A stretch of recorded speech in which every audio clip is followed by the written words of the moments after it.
Okay, okay. Hello, hello, hello. Welcome, welcome, welcome. The stream is bookmarked in your brain.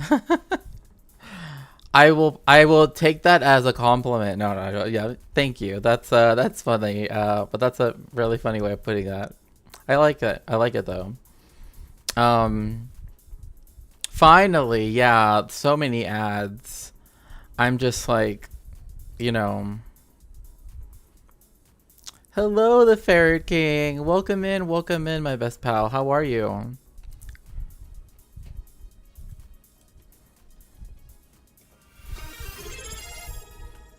Oh my goodness, thank you so much for the tier 1 subscription. My goodness, 13 months. Wow. Over a year. That's that's great. I truly never expected to, be streaming as long at all first, nor as long as I have. So anytime when I see those, it's just wow. I'm doing okay. Kind of sick these past few days, and hopefully on the mend now. Best wishes Hashem, best wishes Hashem. I hope that you do get better very very soon. And yeah, please make sure to join us in following the Ferret King. He like the Ferret King is very very kind. Is a very kind person, and I'll never forget when they called me in Lucid's chat. They said, "This is Shakespeare, and they're my best pal." And ever since then, like that one little chat message has been like, like in my mind, but also in my heart as well. So, so for today, what are we gonna talk about? So there's a lot of like people talking about Iran and stuff that they might do right now because of many things. And we will look at that, but only very short stuff. I don't want to watch the like people that are already like planning like where they're gonna retaliate. I don't want to do any of that. But then we are gonna look at some other stuff that is about, and I put European history just because it's kind of like most of it is takes place in Europe, I guess. I mean, there's a part that it doesn't, but a good part of it takes place in Europe. So I thought I would just put European history on that, even though that's like literally the most common form of history that like anybody ever learns. But yeah, we're gonna go into this and also go into looking at some the origin of some conspiracy theories. So it's time to turn all that off and let's begin with let's see here.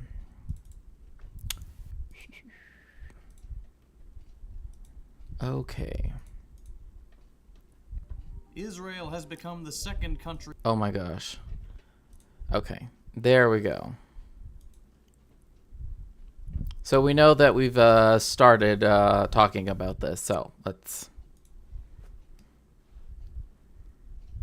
I'd love to have the knowledge injected into my brain. Like that's one of the things personally. Like, one of the things that makes me a bit sad is knowing that like there is no way that I could read, every book I've ever wanted to read. Like if I had but world enough in time. Right. I would more than gladly, just spend time in a kind of like when Borges talks about like paradise is a kind of library.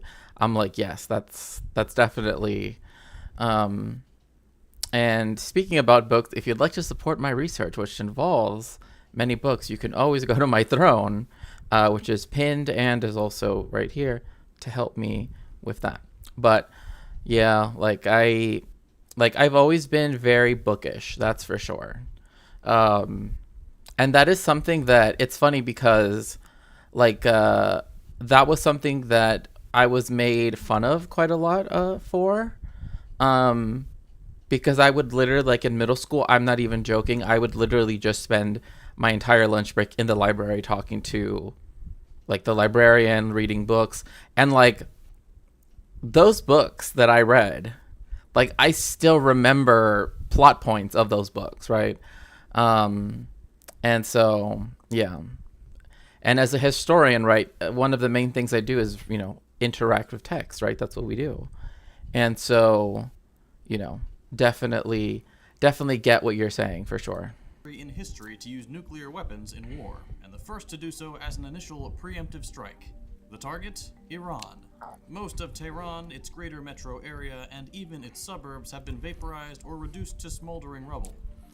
The worst thing about this, about when it comes to this, is like Israeli society thinks that this is okay, right? That like, yes, we could go and do this to Tehran and somehow it would be like positive.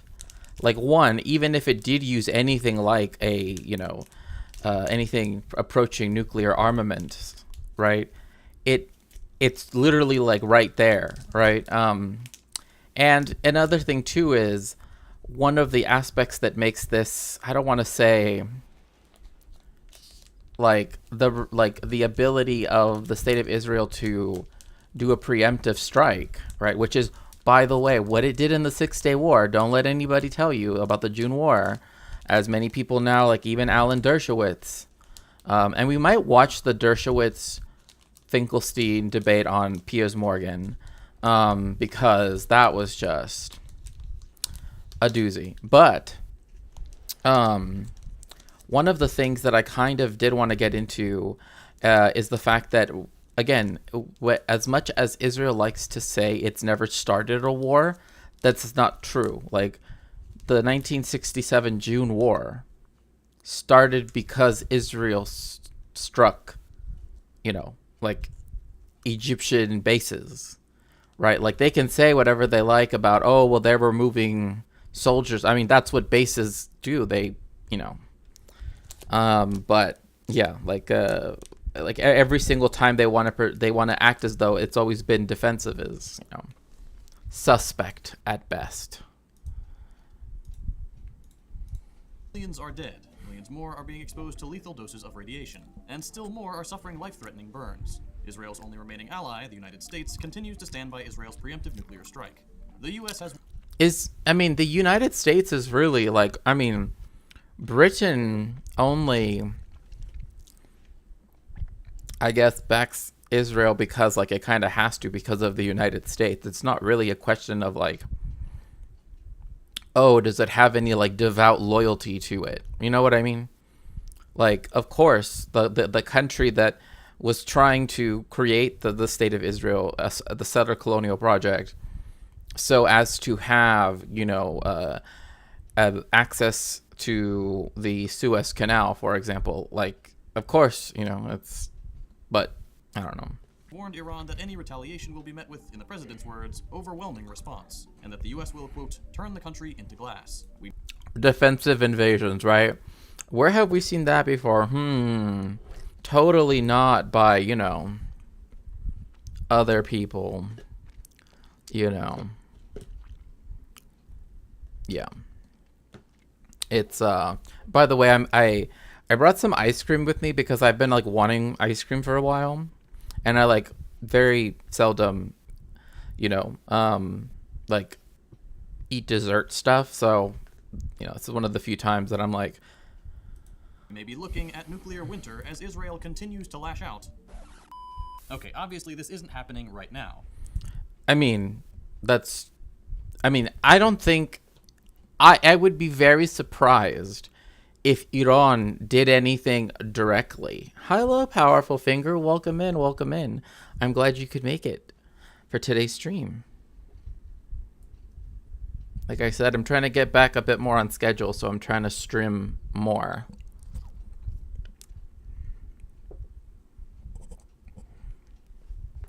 I will never understand why people think that this dude right here is like some super tanky. He's not. Like, no, that just is not true. Like, he has a nice little like setup here, but I mean, I never understood why people act like he's like super super left wing or something, but whatever. At time of recording. But this scenario isn't as far-fetched as you might think. A 2013 study set out to understand the medical consequences of a nuclear exchange between Iran and Israel in the near future, with a focus on the distribution. Like, okay, this part here, this is something that annoys me. Yeah, he's a good gateway, but like, it's. I mean, he calls himself socialist. I understand that. I'm not contending that he's not one. I'm saying that I never understand why people act like he is so radical, right? Like, he's not the most, like even as a content creator, he's not like very, like, you know what I mean? Like it's not like people that are, more, I don't know. Like, I think it's like a vibes thing, I guess. Of casualties in urban environments. Academics have been taking this scenario seriously for over a decade, and as the genocide in Gaza continues, it's now abundantly clear that Israel is the nation most likely to initiate a full-scale nuclear or conventional war in the region. Tankies don't have any meaning. Yeah, I mean, that term at this point is just used to mean by SOCDEM, rad libs, as this kind of like, I don't like you type of thing. And stuff like that has been, I mean, there were people like oh god, I forget. Was it the king of France? Like, I do think that like when like I think like when the Merovingian dynasty started, right, which would later become Francia, now France, that later on the French said that like they had some connection to Jerusalem, to the the Holy Land, because they still called Europeans Franks. Now, I should note that in Hebrew, that term, which is a demonym, right, the name of a people, hence demonym, right, of the past, right, of a Germanic people, is also used as an ethnic slur in the state of Israel against Sephardi and Mizrahi Jews in particular. So just so we know, like the different contexts it can be used. And it's literally like, there is a show that used to be on Netflix. I don't have Netflix, but at one point I was able to watch it through, and like hearing it being said in the whole like context of the thing, it's like, wow, like, like it's strange to hear like that being said. But anyway, it's not that I've never heard it being said before, but just like on television, even Holocaust denier Jackson Hinkle. I mean, he's not even a leftist. I mean, you know what I mean? It's like, again, it's this thing of like using leftist aesthetics, but it's always interestingly the most bellicose, right? It's always like the artwork of like Stalin, right, where during World War II, where it's like sending out tanks, right, against Nazi Germany. It's like, that's what they like. And there's even this new one, this new guy, this like white guy that came out, also American, literally posted this like communist, this is your flag, and it was the US flag, and I'm like, no, it's not. Sorry, but no. But yeah, I don't remember his name though. Let's explore the consequences of a war between Israel, Iran, and their respective allies. Before we answer that, we'd like to take a quick moment to thank this episode's sponsor, Aura.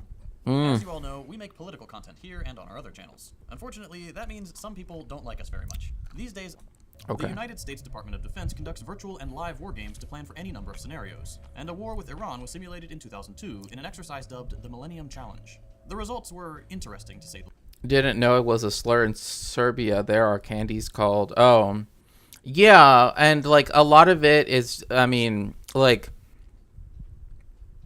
there are lots of terms that like in the cultural context that they exist in, and then I'm not going to say that they cannot be used negatively, right?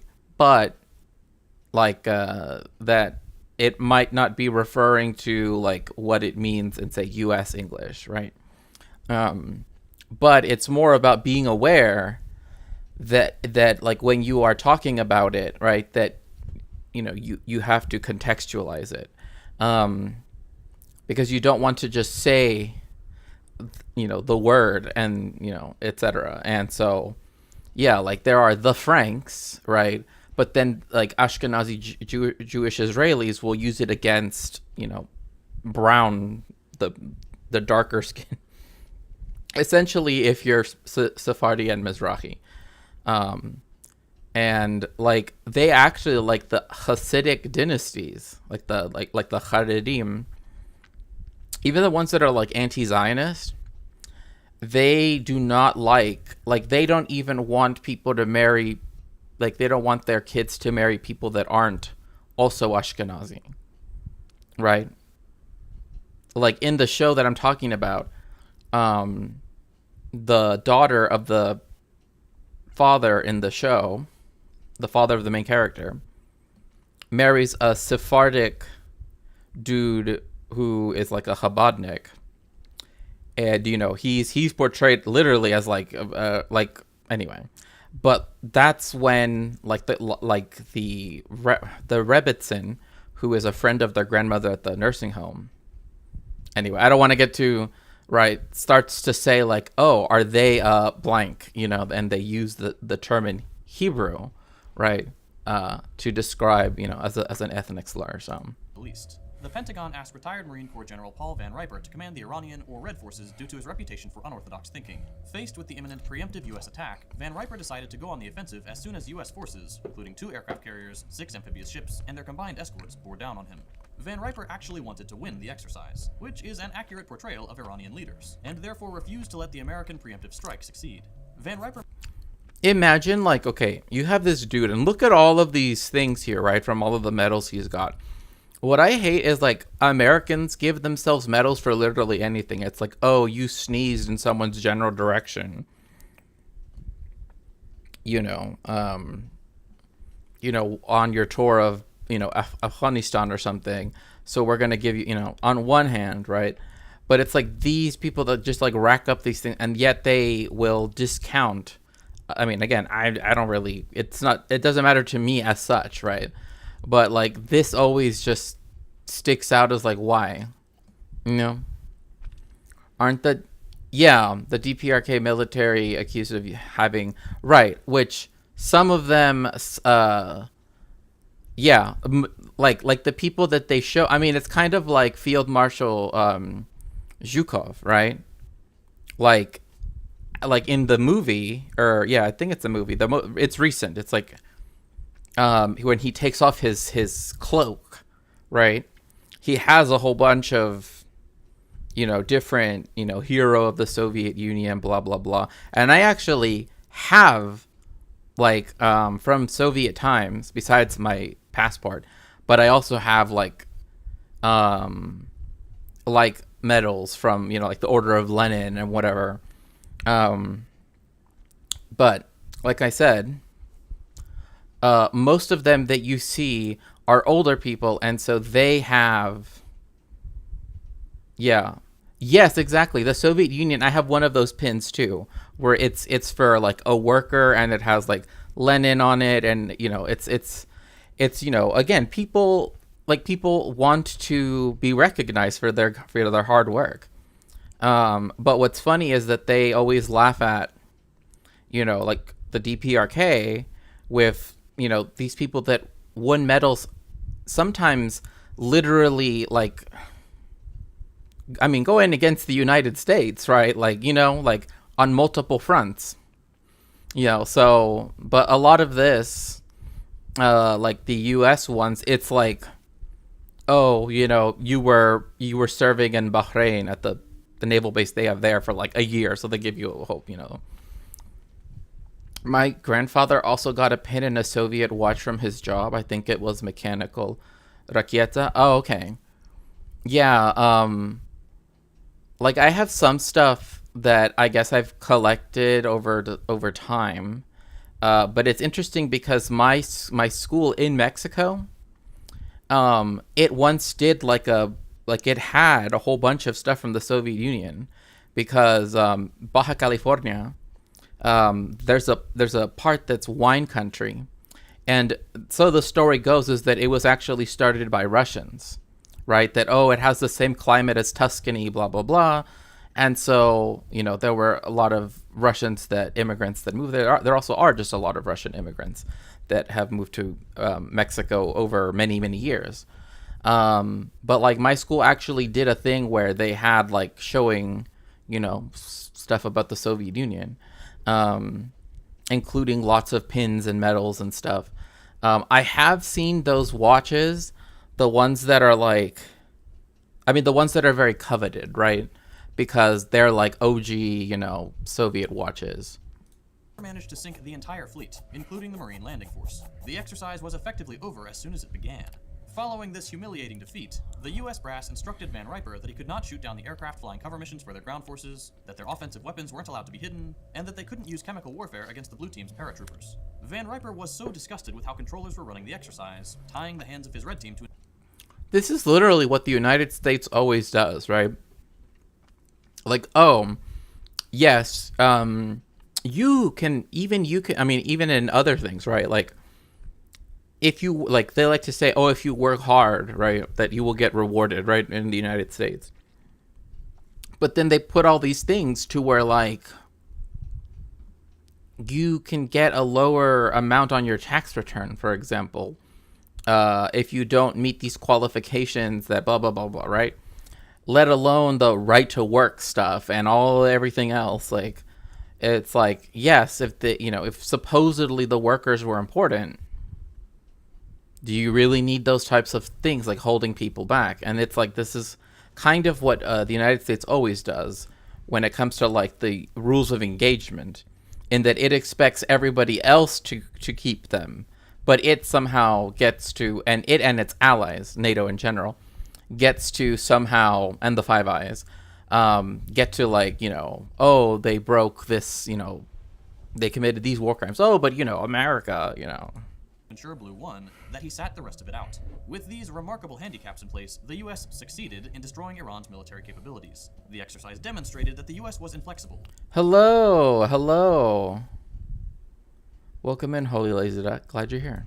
And wasn't able to think quickly in response to the offensive response to the preemptive attack, and that this would not serve the US well in an actual conflict. This simulation, as well as the resistance strike on Israel on October 7th, shows that no matter how much sophisticated technology your military utilizes, innovative warfare combined with adaptability can be just as lethal. Since even the arrogant US recognizes that Iran is a formidable force, let's examine their military industry from its early days till today as it continues to thrive despite heavy sanctions. Iran's defense apparatus began with the establishment of Iran Electronics Industries, or IEI, in 1973. In the decades since, IEI, focused on developing the country's military capabilities, has created many high-quality, homegrown weapons. I want one about World War II, not in Europe. What do you mean? Can we get one single movie about World War II that isn't about the Nazis? I want a new movie that is some of the shit that went down on the Eastern Front. Oh yeah, like... There are, but here's the thing. They were created by the Soviet Union. Right. Yeah, oh yeah, I mean like North Africa, the Middle East. I mean, remember that the United States and Britain overthrew the Shah of Iran in like 1943 or whatever, and then replaced him with his son, right? Who later on became the last Shah, right? After the Islamic Revolution in 1979. So, like, and not only that, but then also like the Battle of the Atlantic. I mean, like, all of these things. It was a joint invasion, right? Exactly. And then later on, like, they do that, and then of the Allies, right? Exactly. So there are, Raven, there are films, and I can bring them up as soon as we're done with this video, at least play like a little bit of it. But it's literally like in Russian, right? Because it's from the Soviet Union. if you want to read something that is like from the Russian perspective, literally, I mean, you can read literally. His name is. Oh, sorry, I need a drink of water really quick.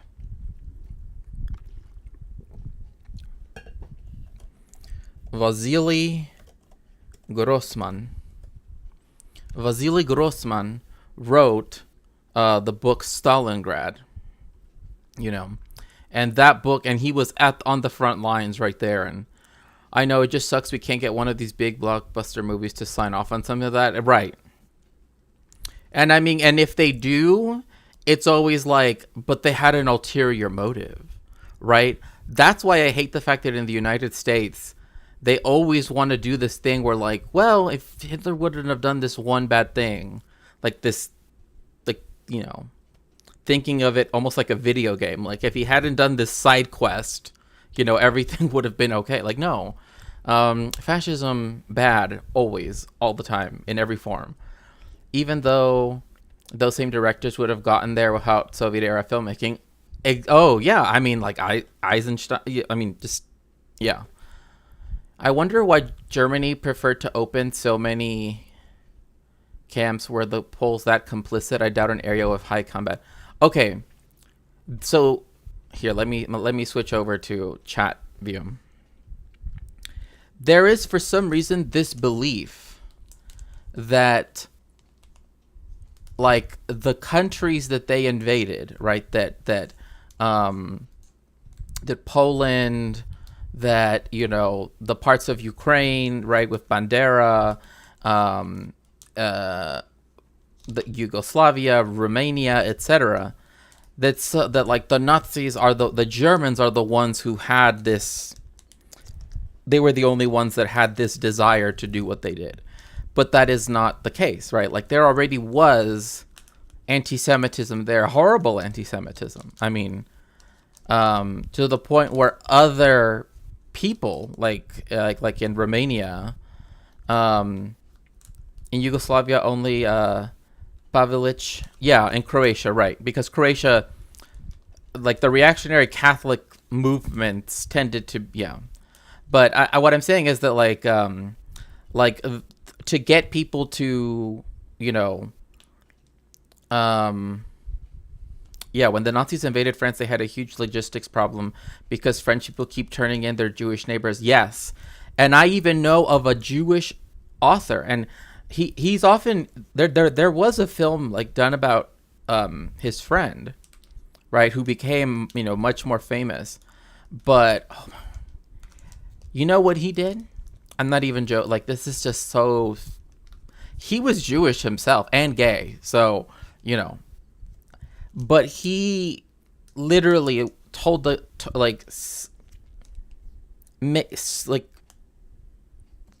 trying to excuse what he did. Because he essentially got a girl, on a platform that was trying to get on a train to leave, right? To get caught by the Gestapo, right? Like essentially by whatever the French equivalent would have been. I think at that time it still would have been the Germans, but and later on he was unalived. Well, I'll just put it like that. And so, but like the anti-Semitism that existed, the anti-Jewish hatred that existed all over Europe, I mean, it was still there. So their willingness to be collaborators was not an issue, especially when, again, like the history of like the expulsions and all of this stuff is usually done, right, as a way to like for one's own personal benefit. Like, oh, well, before, like this person owned all of this land, but if we turn them in or if whatever, right, and they're okay with it, then now we can get more land. Like there are basic things like that, but also ideologically, like the anti-Semitism was already there. Like the Germans didn't introduce anti-Semitism to Romania or to, to Ukraine or to any of those places. It was that they just gave them the tools by which to collaborate and, have the industrial scale, genocide that they did. Yes, regardless of how much I've glazed and continue to glaze up the Soviets, they had their anti-Semitism problem too. Yes, and in fact, Vasily Grossman is a perfect example of that. They would not let that he was supposed to write the like black book of the Holocaust, and under Stalin, and Stalin said just let it go. When it's like he, being a reporter on the front lines, found his mother after the Germans had gone to his hometown. Like he was there. Like he found her in her house in Ukraine. You know, once the Red Army had finally and saw what had happened to her because she was unalived, and he reported on it. Like just, and then it became very difficult. In fact, he actually has a book. Oh gosh, what is it called? Is it like the river? It's something like The Rivers Flow or something like that. But it's of him talking about the anti-Semitism that he's experienced after the Second World War. Right? That like people say, you know, that that anti-Semitism is gone in the USSR, but obviously that isn't the case, right? Like you can't have that be completely taken away. And with Khrushchev, definitely allowed it to the point where there were ministers that openly said in the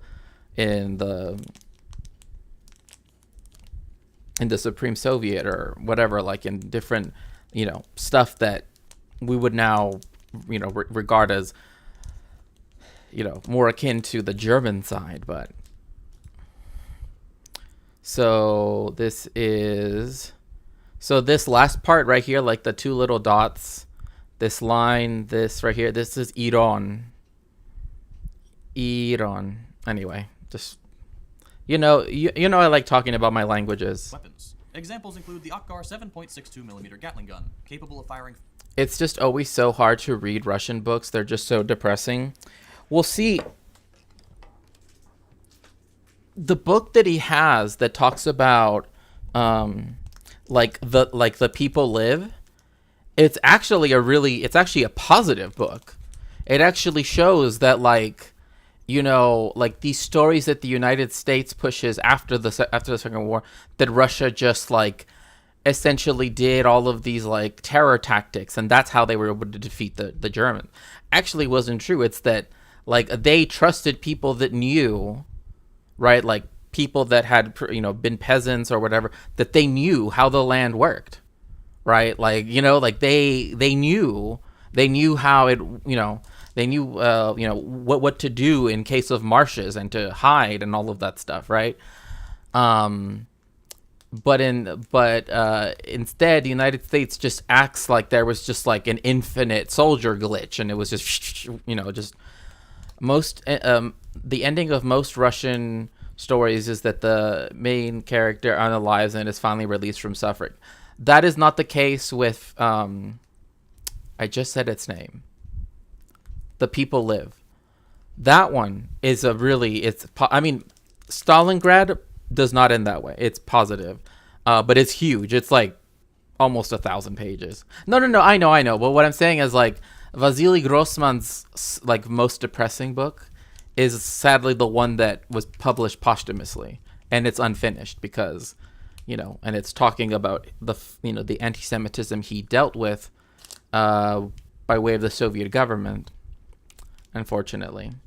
And I don't know. It's just one of those things that like, hello, Swamp Goth, welcome in. And hello, Daymal, welcome in. I'm so glad to see you both.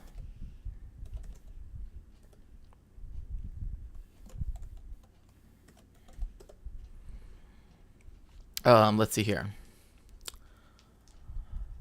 When we commemorate the Holocaust here, Bulgarian politicians are doing Holocaust denial. In the middle of the memorial, former Prime Minister Borisov says, "We saved our 70,000 Jews, even though they sent the Jews from Macedonia and Greece on trains." Yeah,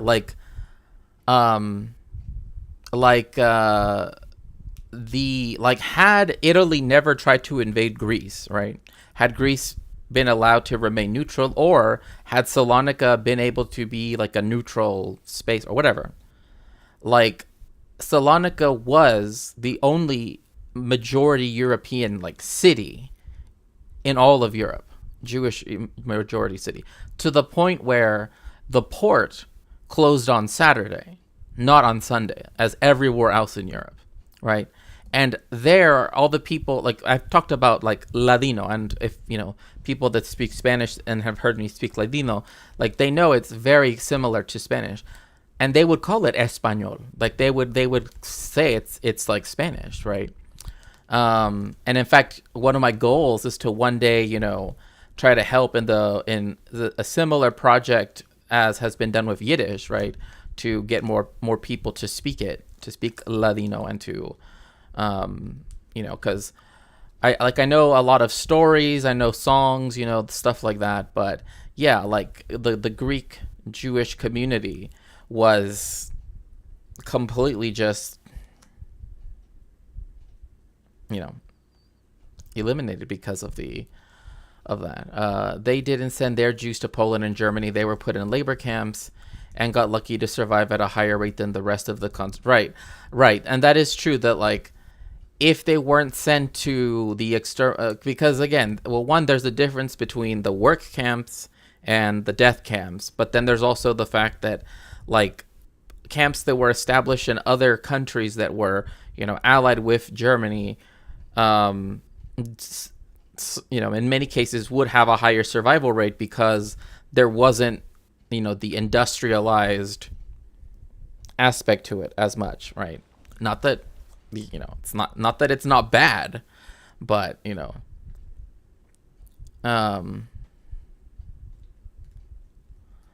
European style fascism is so fucking hardcore, but in more insidious ways. I mean,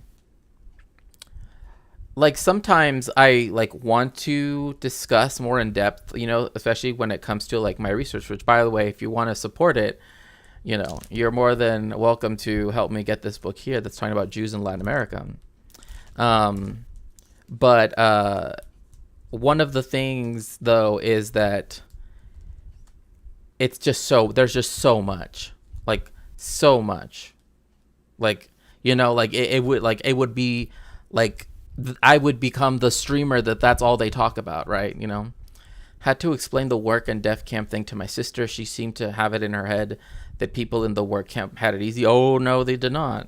I don't know where she got that from. Well, the thing is that with schools, like, and this is something I've noticed about American schools, they like to do it all could have been okay if Hitler had not done XYZ, right?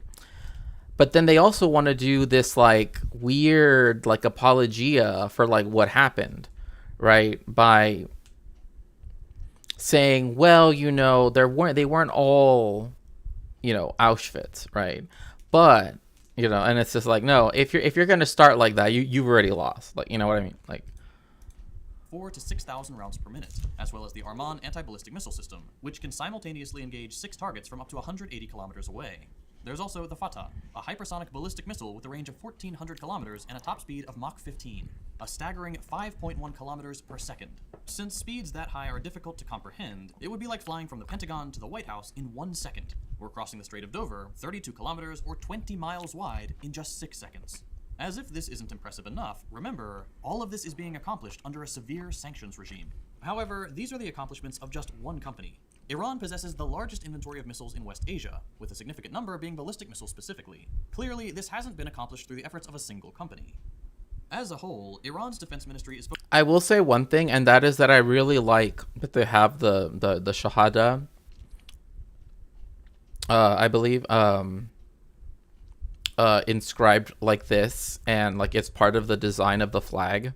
I don't know, to me, I'm like, this is it's kind of like those flags like Belarus and Turkmenistan, right, where they have like the intricate like embroidery designs, right? But this has always been to me like, wow, like this is focused on developing and stockpiling missile systems, naval platforms, assorted weapons, and air defenses while revitalizing its aging air and ground capabilities. It's geared towards supporting Iran's overall military strategy, which is centered around deterrence and retaliatory capabilities, utilizing unconventional warfare operations and a network of militant... That's why when I have gone to parts of LA, because I mean, LA has a lot of Iranian immigrants, a lot of people might even say exiles. Hello, Bad Lefty. Yeah, it is. It is. It is really beautiful. That's for sure. I see the flag they had during the Shah era, and there's just something about like the sun's face, and I mean like the sun, like the thing in the sky, sun. Like it looks really weird, but like when you go there, like I'll see those like the Pahlavi flags, and I'm just like, no. Yeah, I mean, yeah, I'll show a pic. Let me see. I mean, for me, it's just the sun. It's just the face of the sun. Like that's the only thing.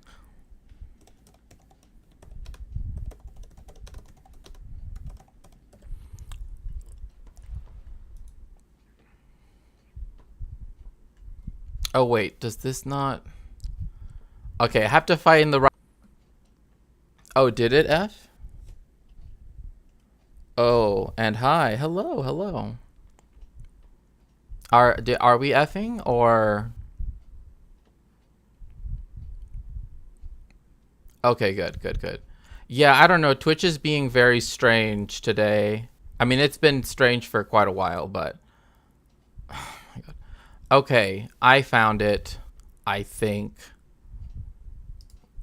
Okay. Yeah. Okay. Look, I totally. Oh yeah, I did do something.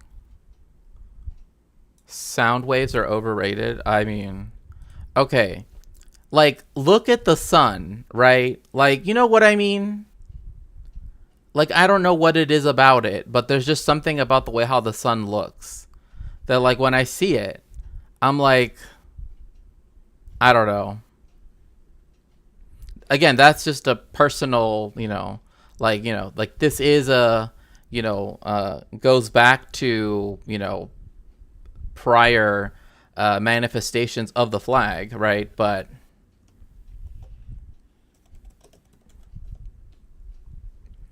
yeah, they are like really looking at, and it's like looking right at you, right? Cat good, audio bad. True though. Yeah, by the way, if you would like to check out the YouTube stream, to at least give it a like, I would appreciate that. But yeah, I don't know. It's just, I don't know. It's probably nothing, but it's just something that to me, I'm having a local issue, I think. Oh, okay. Let's see here.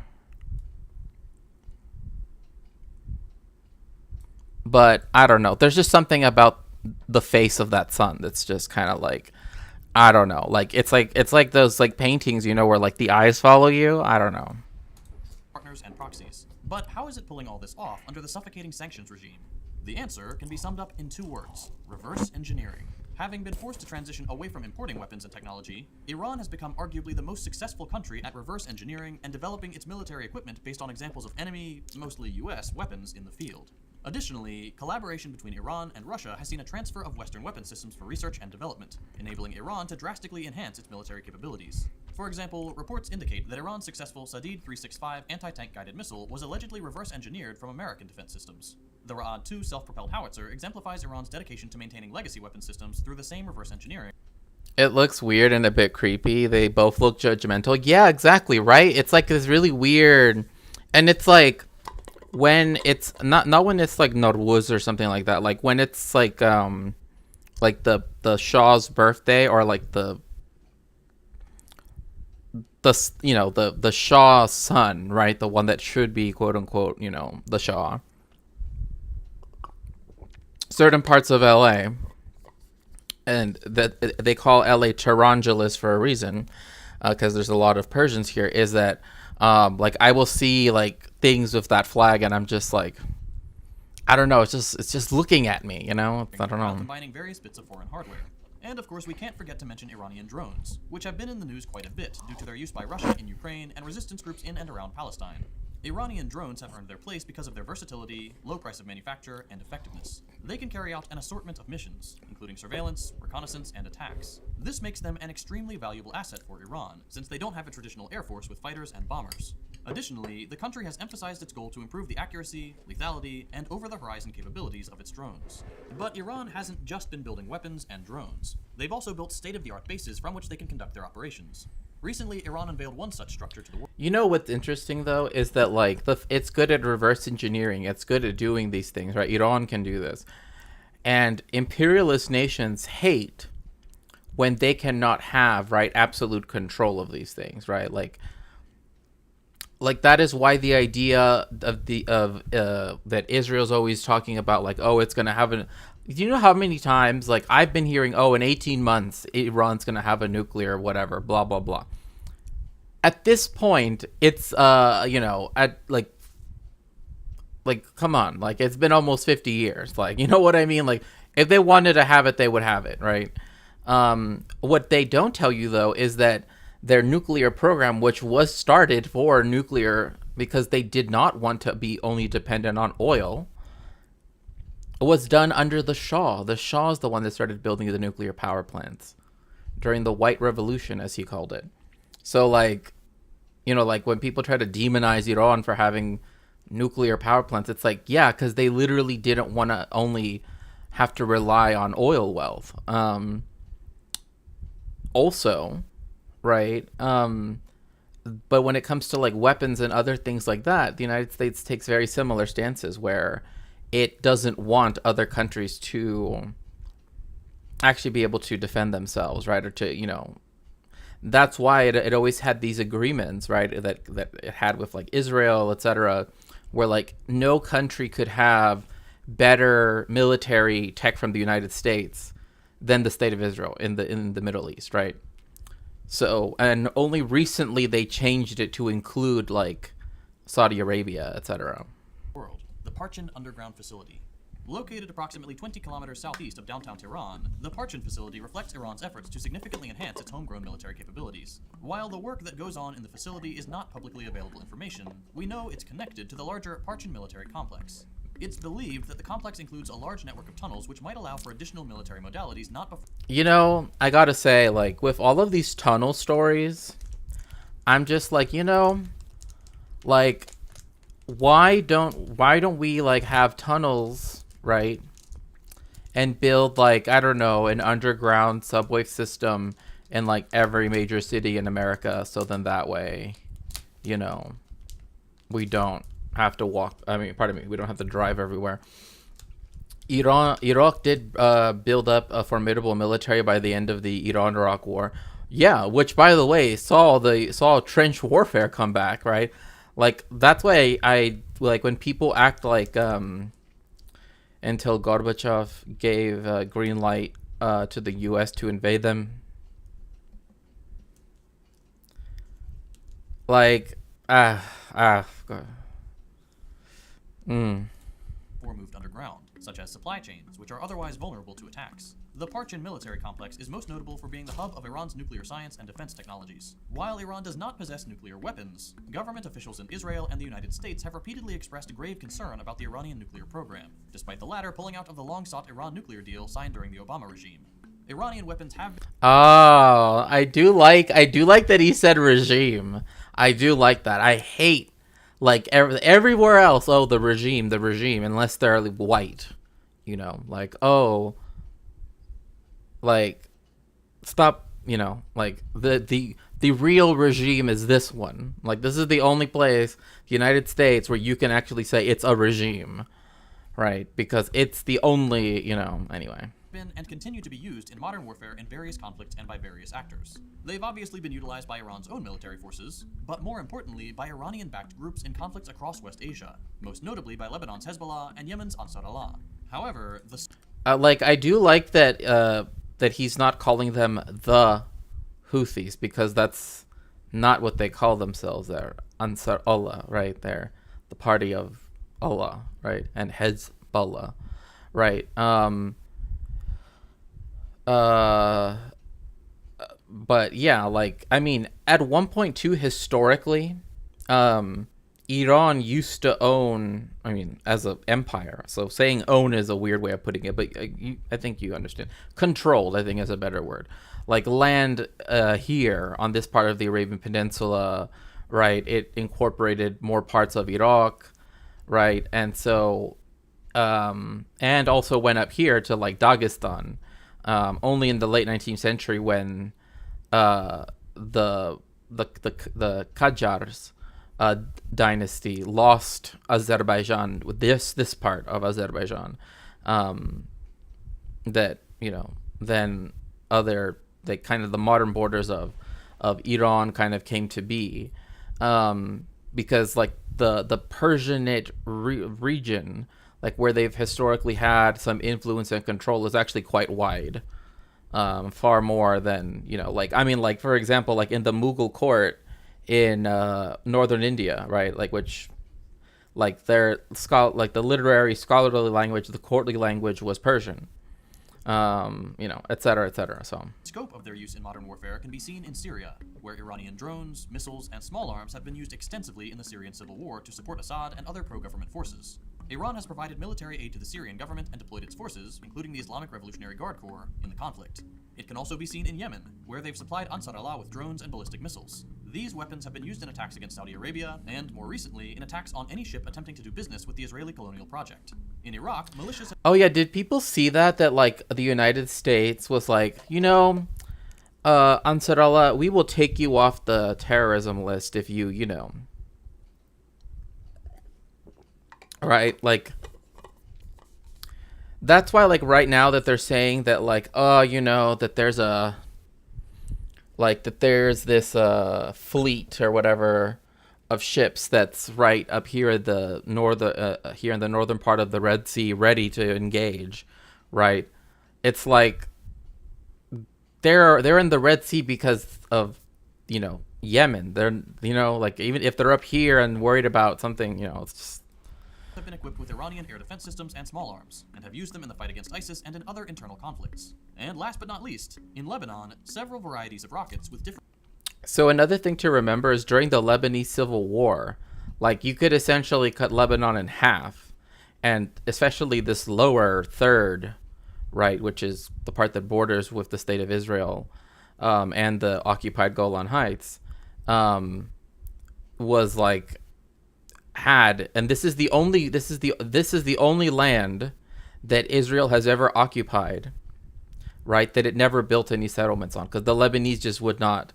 But this is where the Phalangists, right, who are the Maronite Christian at one point majority of Lebanon, and they're, again, because they made everything dependent on they made a sectarian constitution.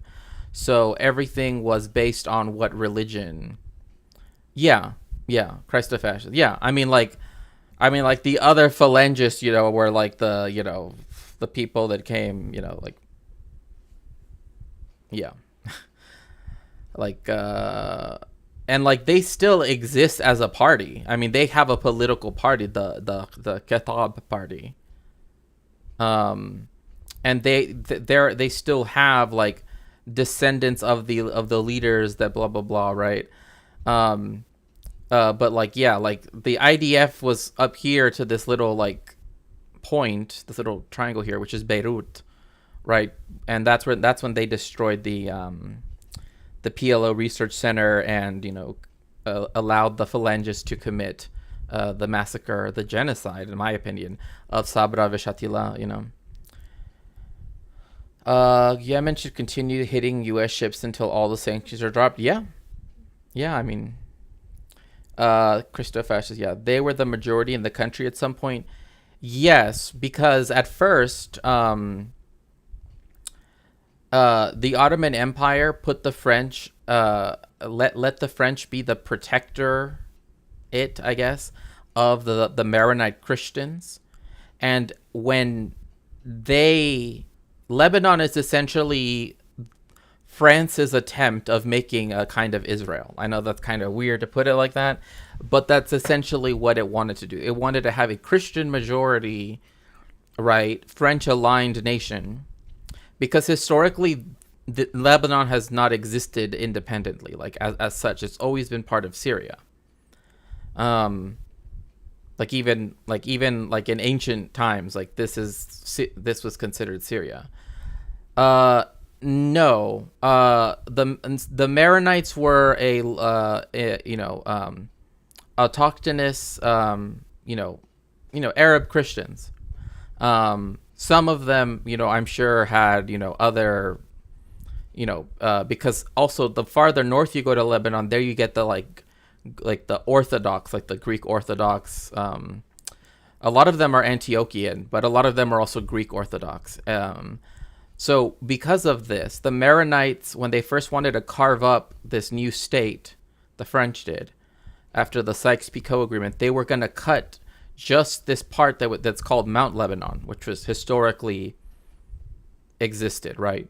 And it was going to be a Christian majority. But they realized, the French did, that if they limited to only this, to this very small land, just like the northern part, this like central part, that they wouldn't have enough, like, what's it called, like land, right, that was arable, blah blah blah. So they expanded it to include ranges and areas that, like here where there are Alawite Muslims that are Shia, and then down here where there are other Shia Muslims. And so that meant that when the French did but their majority was very slight, right?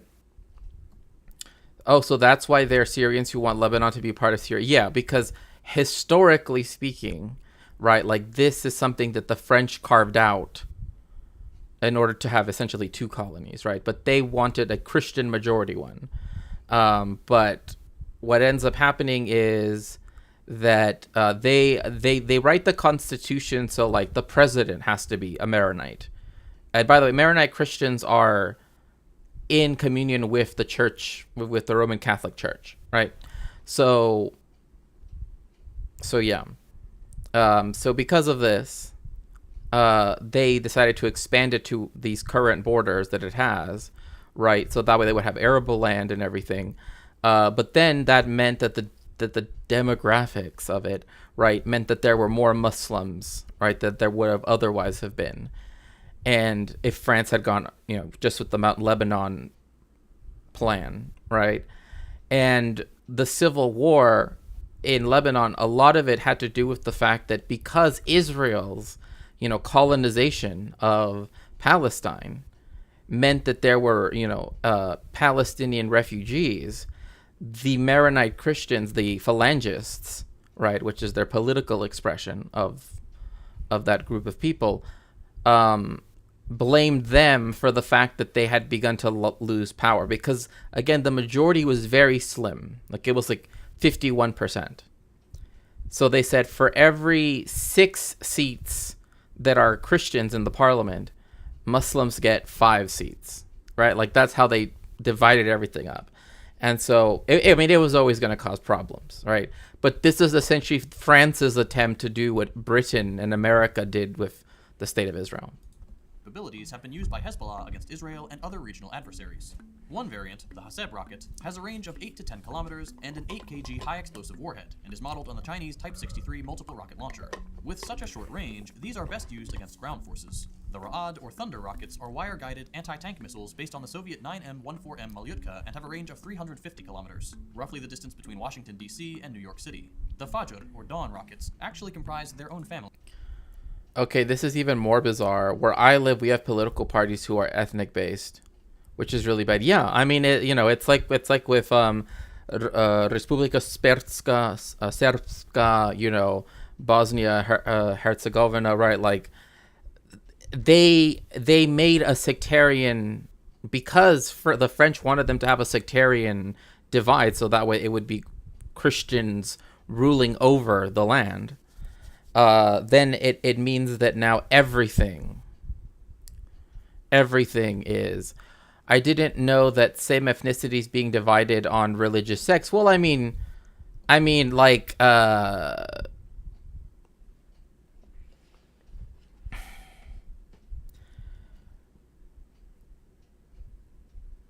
Well, you do have examples of that though, because you have that in, other places, right?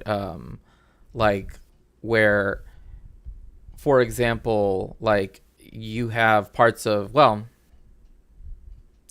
right, like you have Southern Slavs, right, as a general group, right? Yeah, Bosnia was the example I was going to give.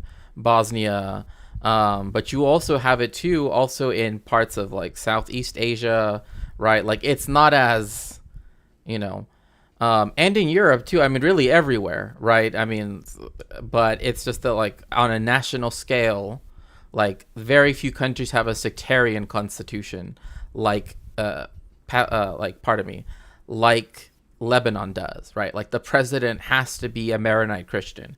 But what that also means, though, is that you are identified via religion, right? Like, what if you don't believe in any of the religions? You can't be in parliament, right? It's like this really weird, which again, most people, even in the Middle East and around the world, like a lot of the numbers that we know of, it is more of a nominal sense, right?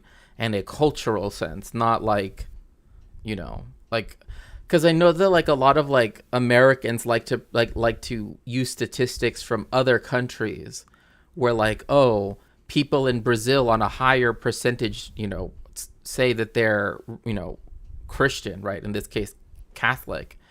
But it's like, it's just a historical, like the fact that they had the church and their own Inquisition, the Portuguese Inquisition as well.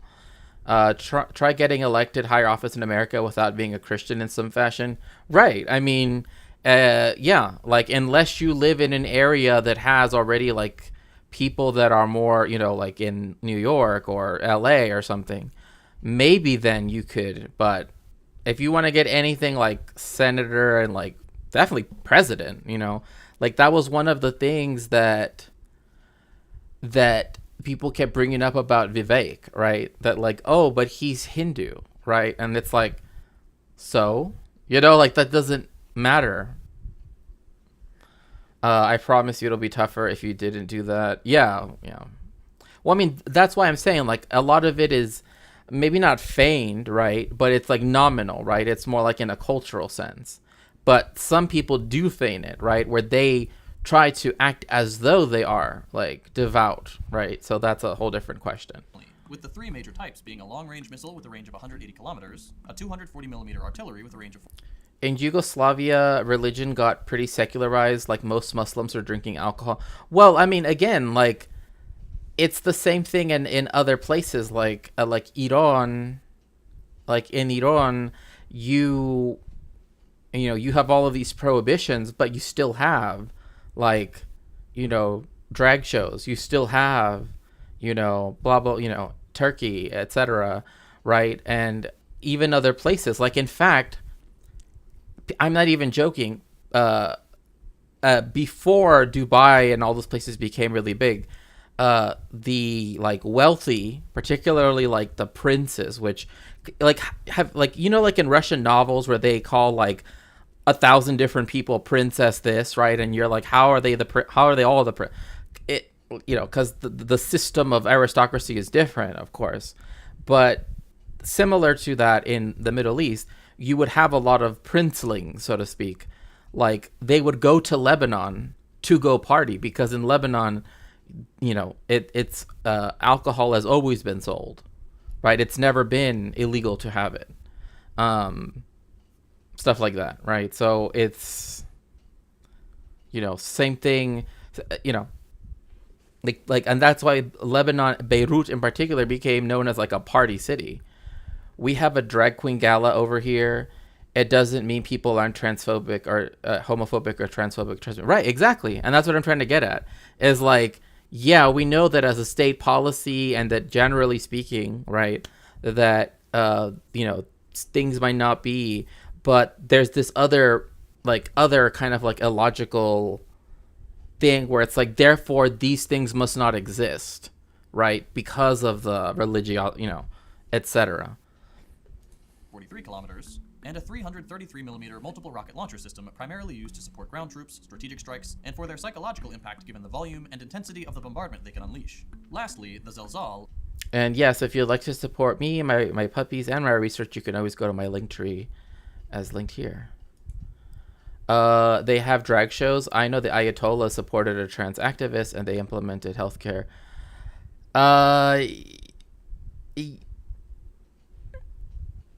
That's a very complex thing because, again, like, historically speaking, like, in other places in the world, like, it's hard because, again, like, Persia's, like, Iranian history goes back, 3,000 years, whatever it might be. And, like, this belief that the binary that we have now was always there, right, is not true, right? And so, like, that's why, for example, like, in Pakistan, right, you have something that is, like, some people often like, they want to say it as though they are trans, but it's more like they are another, like, a third, well, as people say, a third gender, but even that, with hijra, right, and that's a whole different thing. And so, again, like, that's one of the issues with trying to define it, even from the Western binary, right, which has been globalized, but, like, a lot of the sentiments and cultural things, right, is just different in it's like it requires more in-depth knowledge of the culture, right, and why they would say that's, why the culture would, like, even under, the rule of the jurist, right, that it would be okay for that to happen. I'm not saying that they're public. I'm saying that they do have drag shows. Like, I have a friend who used to be on Twitch, but I mean that they weren't. Pardon me, she was not a streamer. She sometimes is on YouTube. In fact, she's probably in just, like, lurking in YouTube chat right now. Her name is Afghan Resistance, and she has gone. I mean, she's Afghani, and she's been to Iran a few times because some of her family moved there, right? Either as refugees because of the, invasion by the United States. And so, like, that's one of those things where it's like, it's it's underground, right? But again, like, I guess the contention is that, like, people think, oh, because they have this form of government and because this and this, therefore these things do not exist, right? And that's kind of the issue. Great breeding ground for nationalism. I mean, reactionary nationalism, bourgeois nationalism, for sure. Or earthquake. I mean, it's part of the carnival, right? That's true. I mean, like, that's another thing too, where, like, people dressing in drag in. Oh my goodness! Welcome in, Baked Riemann Zeta, and thank you. Welcome in, Raiders. Thank you so much for the raid. I really appreciate it. Right now, we're talking about drag shows in Iran, but we're also talking about the possibilities of, And please join us in following Baked Riemann Zeta.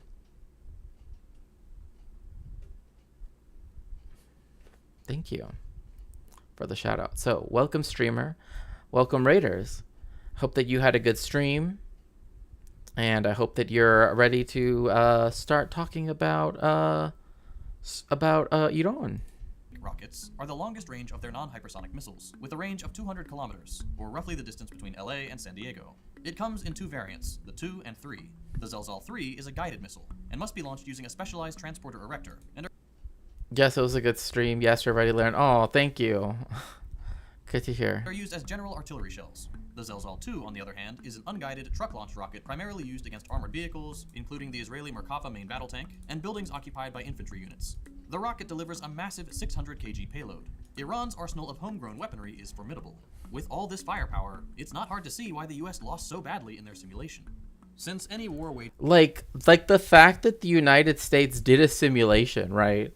Where they're like, let's have Iran actually, act as though they, you know, as they probably would behave, and they lost. And then when they decided to, oh yeah, for sure. Let me see. I just gotta.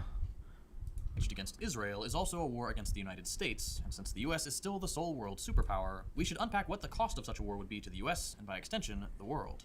In order to keep this in line with most projections, we're going to assume conventional, not nuclear warfare, as do all of our sources. It goes without saying that any nuclear I have to say, like, every time people bring up like nuclear stuff, it's just like, just stop. Right? Like, it's in no one's interest to even begin with that stuff. You know what I mean? Like, it seems like such a, I don't know, such like a point to just distract from the real problem. Like, okay, why is it that Iran and Israel have this, issue, right? And not nuclear exchange would cause immeasurable damage and suffering for decades, possibly centuries. So let's start with the raw dollar amount, if only to show how futile it is to even attempt to nail down actual figures. A full-scale U.S. invasion of Iran has been estimated to cost $1.7 trillion, according to a report by the Federation of American Scientists. This includes expenses related to troop deployments, equipment, logistics, and other military expenditure. I wouldn't be surprised if Israel did it. I mean, if they did it, right, like, they would not.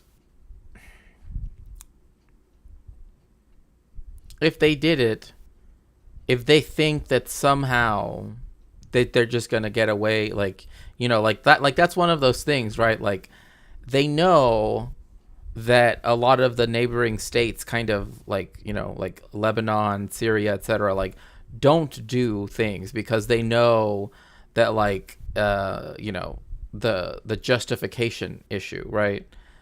Same thing with Iran. Like, it doesn't want to start anything with Israel because that is by definition starting something with the United States. But if Israel is the one that does something, that changes the dynamic for sure. And again, another thing too is then they would reveal the fact that they do have, right? Because they've always denied that they have nuclear weapons, right? The Israelis. So I don't know. I've seen the documentary where they talk about at Dimona, right? I don't know. Nuke this, and that, how nuking some food in a microwave and kitchen, where everyone belongs. I mean, people are short-sighted. They want the other to toss the first stone so they can, yeah. Well, I mean, again, that's why, like, with the 1967 June War, we know Israel started it, and it's lying when it says it's only fought wars of defense. It did a preemptive strike, right? It struck first against Egypt. That's the reason why it started. It wasn't, Egypt had not declared war, nothing, like, the status quo antebellum, right, was not one where, like, these countries were already declaring war. None of the countries surrounding them. They had already signed the armistice agreements, with the exception of Iraq. So technically, Iraq is still at war with the state of Israel, but that's a whole different story. Note that this is just for the invasion of the country. It says nothing about any long-term presence. If you were writing this, also hello, the big room, welcome in. If you were writing this as a movie, we've got an open genocide going on. Now let's provoke Iran, not a believable plot point. Right? I mean, like, the fact that all day today, like, everything that they've been saying, the United States, is that, oh, Iran is going to retaliate.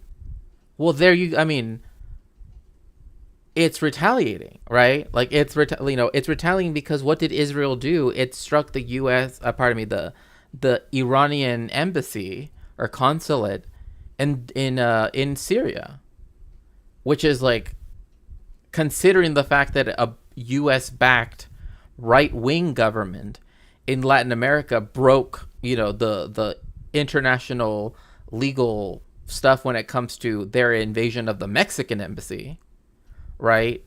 for them to be like, oh, like it just shows that like that embassies, when it comes to the United States and its allies, like that supposed protection that they're supposed to provide, it's not real. Worst timeline ever. I mean,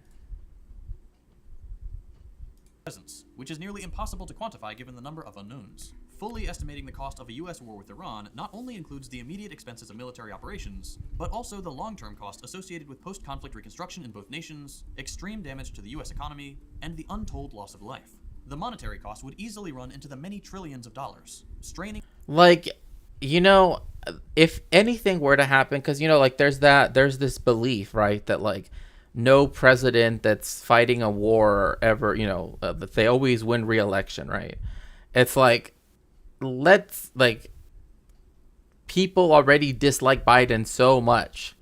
Like, this is like the last thing, like you already have people that, wouldn't have ever have said anything about Palestine, 10 years ago, now being, activists, showing up to marches in LA and, very different, it's a very different. So like all of this stuff here to add on to then be blamed, right? Because what this is going to mean, that then Congress and the Senate are going to be like, well, we need to cut the spending that we do on quote unquote entitlements and blah, blah, blah. And we need to cut blah, blah. You know what I mean? And it's like, you didn't have to do this. You didn't have to enable a genocide. I don't know. The U.S. economy and hyper-focusing U.S. spending on the military even more than it already does. Exactly. To the point of completely giving up its responsibility to other vital areas, such as healthcare, education, and infrastructure. Unfortunately, literally what I just said. A lasting conflict with Iran would have wide-ranging implications for the global economy. It would lead to broad economic and financial shocks that would significantly worsen with time and evolving conditions. The resulting collapse of Iran's economy would see a reduction of the global GDP of as much as 0.3 percentage points, which doesn't sound like much, but would be a tremendous shock. A prolonged conflict would create unprecedented uncertainty in global financial markets, leading to increased volatility in stock prices. Like this part here, when they start talking about volatility in stock markets, I'm like, bruh, like they are by definition unstable. Like you know what I mean? Like this whole thing of like line go up, line go down. It's like literally it doesn't. Like I don't care about the financial markets. Like. I want the genocide of the Palestinians to be over. That's what I care about, not someone's, investment portfolio. Like I couldn't care less. And how will you invade Israel from the ground? The territory is 2 million square kilometers. You have to stage troops. Where are you going to stage it? In Pakistan, Afghanistan, in Iraq? Well, I mean, Iraq already told the United States that they should leave, right? In Iran, there will be resistance, right? I mean, like, that's why when they did the simulation of them trying to, like, send a very high number of corvettes and ships and everything, they lost. Doing that type of an invasion just doesn't work, right? Like, whereas, like, Israel doing something with, its air force, or even with a ballistic weapon, is like, again, it doesn't, like, yeah, it's just but like this year I don't really care about the global financial markets. The thing that about them that I guess matters is the fact that if any losses are made, it's always the people that have to suffer, not the capitalists. Azerbaijan might agree, but you will have to invade from mountains. I mean, you're not wrong. Which is interesting because Azerbaijan and Iran should be, well, one, the country of Azerbaijan, and there's a whole region of Iran called Azerbaijan, east-west Azerbaijan, is the fact that they actually have more in common. I mean, in the sense that they're both Shia majority countries, right? So historically, countries that have, there are more Azeris in Iran than in Azerbaijan, right? Because Azerbaijan in Iran is bigger than and then you have like Kurdistan and everything. And but one of the I mean, Iran has always been multi-ethnic. Like it's never been like, yes, there is the Iranians, right, the Persians, as some people want to call them, but it, like, you know, like empires by historical empires by definition were multi-ethnic. Um, you know, using our contemporary definitions for sure. But yeah, like Azerbaijan and Iran should be allied with one another because they're both, you know, at least people would say, but instead it allies with Turkey because it's also a Turkic republic, right? You know, and when I say that, I mean in that they speak a Turkic language, and you know, they both are against Armenia, right? So exchange rates, and commodity markets. This uncertainty would shake investor and consumer confidence to the core, affecting global economic growth and leading to a slowdown in business expansion and hiring. The world economy is highly reliant on key trade routes, particularly in the Strait of Hormuz, a strategically important passage that connects the Persian Gulf to the Gulf of Oman, through which approximately 1/5 of the world's oil passes. Such disruptions would lead to supply chain failures, ballooning shipping costs, and if that wasn't enough, a US-Iran conflict could trigger an escalation of proxy warfare in countries like Syria and Yemen. It could also lead to the creation of new proxy conflicts, as well as prompt Iranian missile strikes and other attacks. Norway's running fast. People will get insulted before you can convince them that. What do you mean? The Caucasus Mountains are so densely and diverse. Yeah, like the Circassians, the Avars, the Chechens, right? And even then, like even smaller groups within that, right?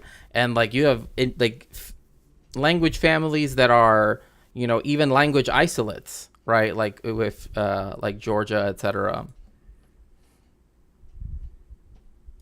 On U.S. allies in the region, In fact, it's in the Caucasus Mountains where the only remaining like Iranic language, right, that like is related to, some people say the Scythians, but it, you know, whatever, it doesn't really matter, or the Sarmatians, is in Ossetia, where they speak a Indo-European language, which is it's surrounded by languages that are not Indo-European languages, right? And that language, and it's like the way how you say Ossetian, right, in Ossetian is Iran. Like it literally is Iran. Like, because, you know, same thing with this. Like it's not, you know, it was known by the Greeks because back then the center of Iranian of the Iranian court that they interacted with was here in this Arab region called Parsis, right? And so then it became Persia over time. Yeah, Caucasus are the mountain Balkans. I mean, like there they even have like their own like, in fact, I don't know if people know what a shtetl is, right? But a shtetl is like a community that is typically, like historically, people associate it with like the Eastern Europe, right? That's like where Jewish people live, etc., etc. Azerbaijan has like the last shtetl in the world. Like literally, it has like a Jewish town that's like, you know, all, you know, and yeah, because there are also Jewish people that live up here that are called mountain Jews, and like that is what they are called. So, you know, yeah, because like up here you have like the Bukharian Jews, and then yeah, well, I don't want to get all into, you know. Economic impact of a conflict with Iran would extend beyond direct financial costs. It would lead to the deaths of an untold number of innocent people, trade agreements would be destroyed, and global geopolitical dynamics would be unrecognizable. If you're a US citizen, you may well ask, what could we get instead of a costly, unnecessary war with Iran? Well, we're glad you asked. According to a study by the Political Economy Research Institute, Medicare... Oh, no worries. I love talking about history and languages. Those are my things. for all would cost approximately $37.8 trillion between 2017 and 2026. That would be approximately $3.78 trillion per year. While that is a lot, you could get 3 invasions of Iran for that. Consider this. In 2021, US citizens spent $4.3 trillion. This is another thing too. This number is only going to go up. I don't know why people people will try to say, well, this goes back to what we were talking about yesterday with Mexico. Well, then the insurance companies can negotiate fairer prices, right? Because they always bring up prescription prices. It's you could solve that problem for less than this much, but this goes into private hands. So, Or $12,914 per capita on healthcare which doesn't cover everyone and severely underinsures most of the rest. Exactly. In fact, you could add free college, which would only cost a comparatively tiny $680 billion per year, and still spend less money than Americans spent on healthcare in 2021. That is... Imagine having universal healthcare, including prescriptions, and universal education. And that's less than what people spend in 1 year on the current system we have in healthcare costs. Anybody that tries to argue oh, well, you have more choice, it's what are you even talking about? That dumb argument, the libertarian arguments are just you can just dismiss them all, because it's just what are you even talking about? The government will still spend a lot of money. They will have to pay hundreds of dollars for insulin, even though it costs $5 to produce. Right. Well, and that's why, when they say, oh, negotiate a price, right? But this is capitalism problem. Right. Exactly. Obscene. The bottom line is, the United States has better things to spend its vast, unprecedented wealth on than more wars. If the US were to allow Israel to drag it into a conflict with Iran, it's probably safe to say, without hyperbole, it would be the end of the world as we understand it. Episodes like this one are made possible thanks to our generous patrons on Patreon. Okay, so I don't know. I don't think, it's hard for me to hear edu something and not get instantly turned off. What do you mean? Let's see here. Oh my gosh, someone just getting... What does that even mean? Sorry, I'm looking through some of the stuff that... I mean, they're all just liberal leftists. I mean, sure. Oh my gosh. Let's see here.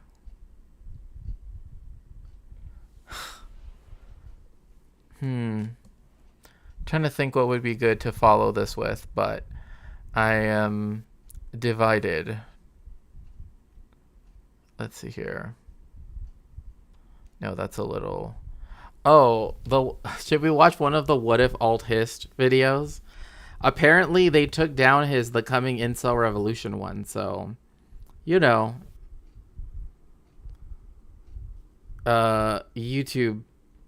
Yeah. It was too much for YouTube, which says a lot, actually. If YouTube is willing to, take that... You don't know them? Oh, their whole thing is alternative history. But I'm trying to find the right video, because... It's been a widely believed truism among the Western public for my entire... Oh, did it? That's actually kind of hilarious. I am not surprised. Let's see here. Oh gosh.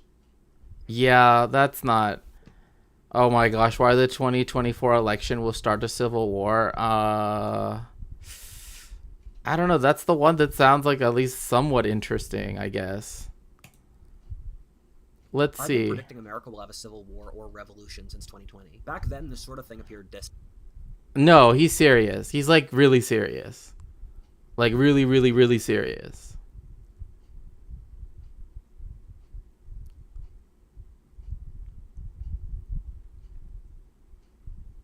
Yeah. Like, he makes Tim Pool seem moderate sometimes in terms of his like I mean, what he just said, I've been predicting that there's going to be a civil war since, like, I don't understand why people, like, these dudes all want the same thing, right? Like, his voice is very similar. That's true. Like something you would read about in a history book. The scary thing is that now it's real. My friends at the Stitch and Adams podcast like to say wars like... Oh my god.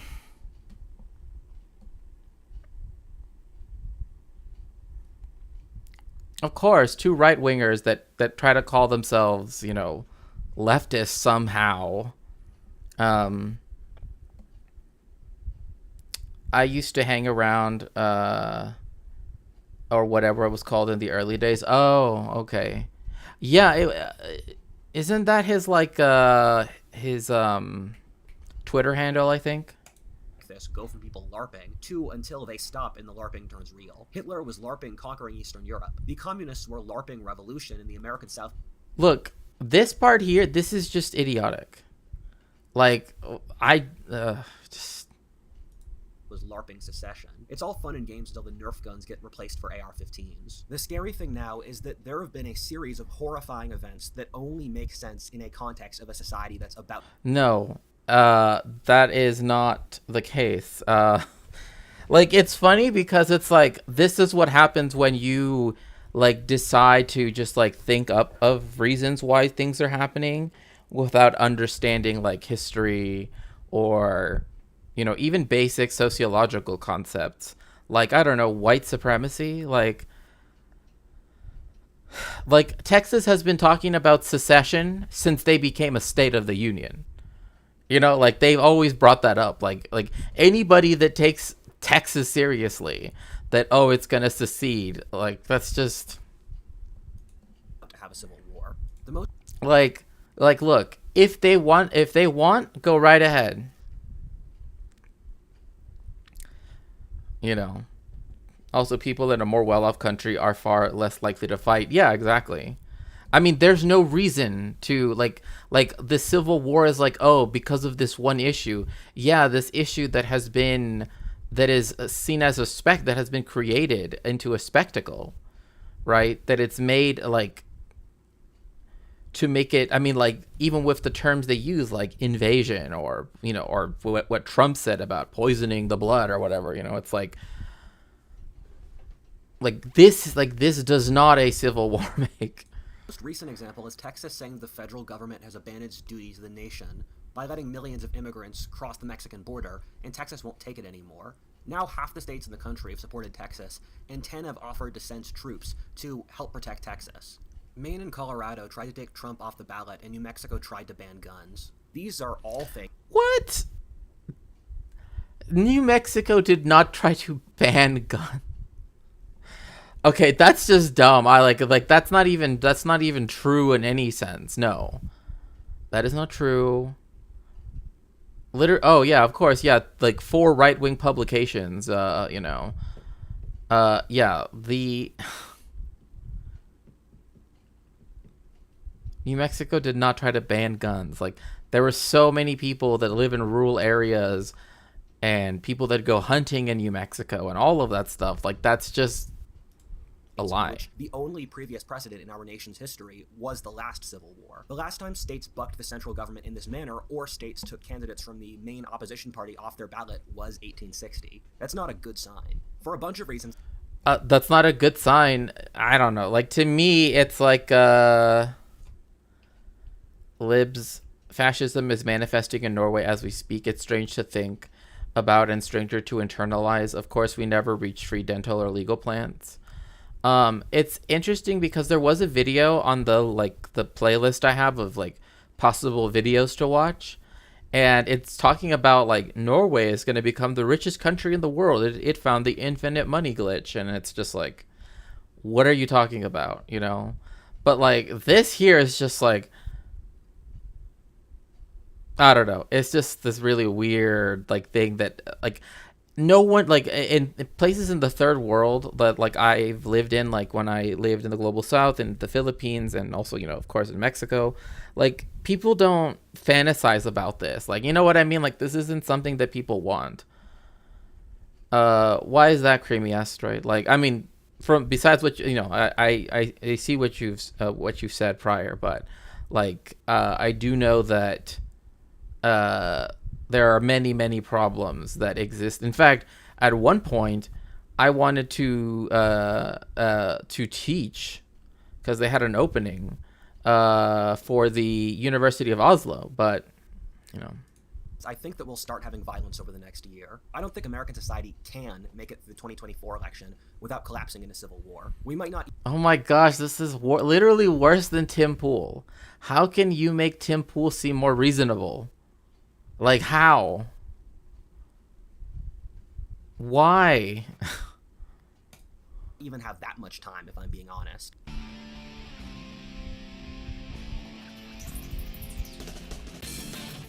Jeez. Trade pairs in different chains like Ethereum, BNB chain, and Polygon. No, what? Here is that there are very clear patterns which predict when societies have revolutions or civil wars. Peter of the old world, where financial independence and power is returned to the rightful hands of the many, not the few. Meet TXA Network. Oh my gosh. Why on earth does anyone think that crypto does anything to quote unquote democratize the economy? Like, that doesn't even make sense. Like, it literally, you change it into a coin so then you can change it back into money. That's like the whole point. That's why it's not a currency. You know, that's like, it's just a speculative asset. It's just,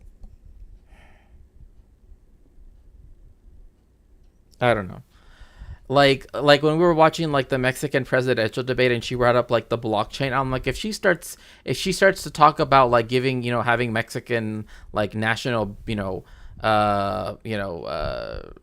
crypto wallets, I was just gonna be like, no, this is crypto project that is working hard to fulfill that promise. It is a company at the vanguard of finance. It enables sovereign of this new concept, the network, by staking. I really do not care. Just Part 1. Deciding factors. On this channel, I have multiple long videos talking about. Like, look how obsessed this is. Why? I mean, like, what? Why America will have its French Revolution? Bruh, the bourgeoisie are in control of America. Like, if you don't understand what the French Revolution was, then just this one here, which is just and then who will win? Well, whatever. It's just most of these places are empty. Like there actually is a map that like has it's like green, and it says the green areas nobody lives here, and it's like most of the country.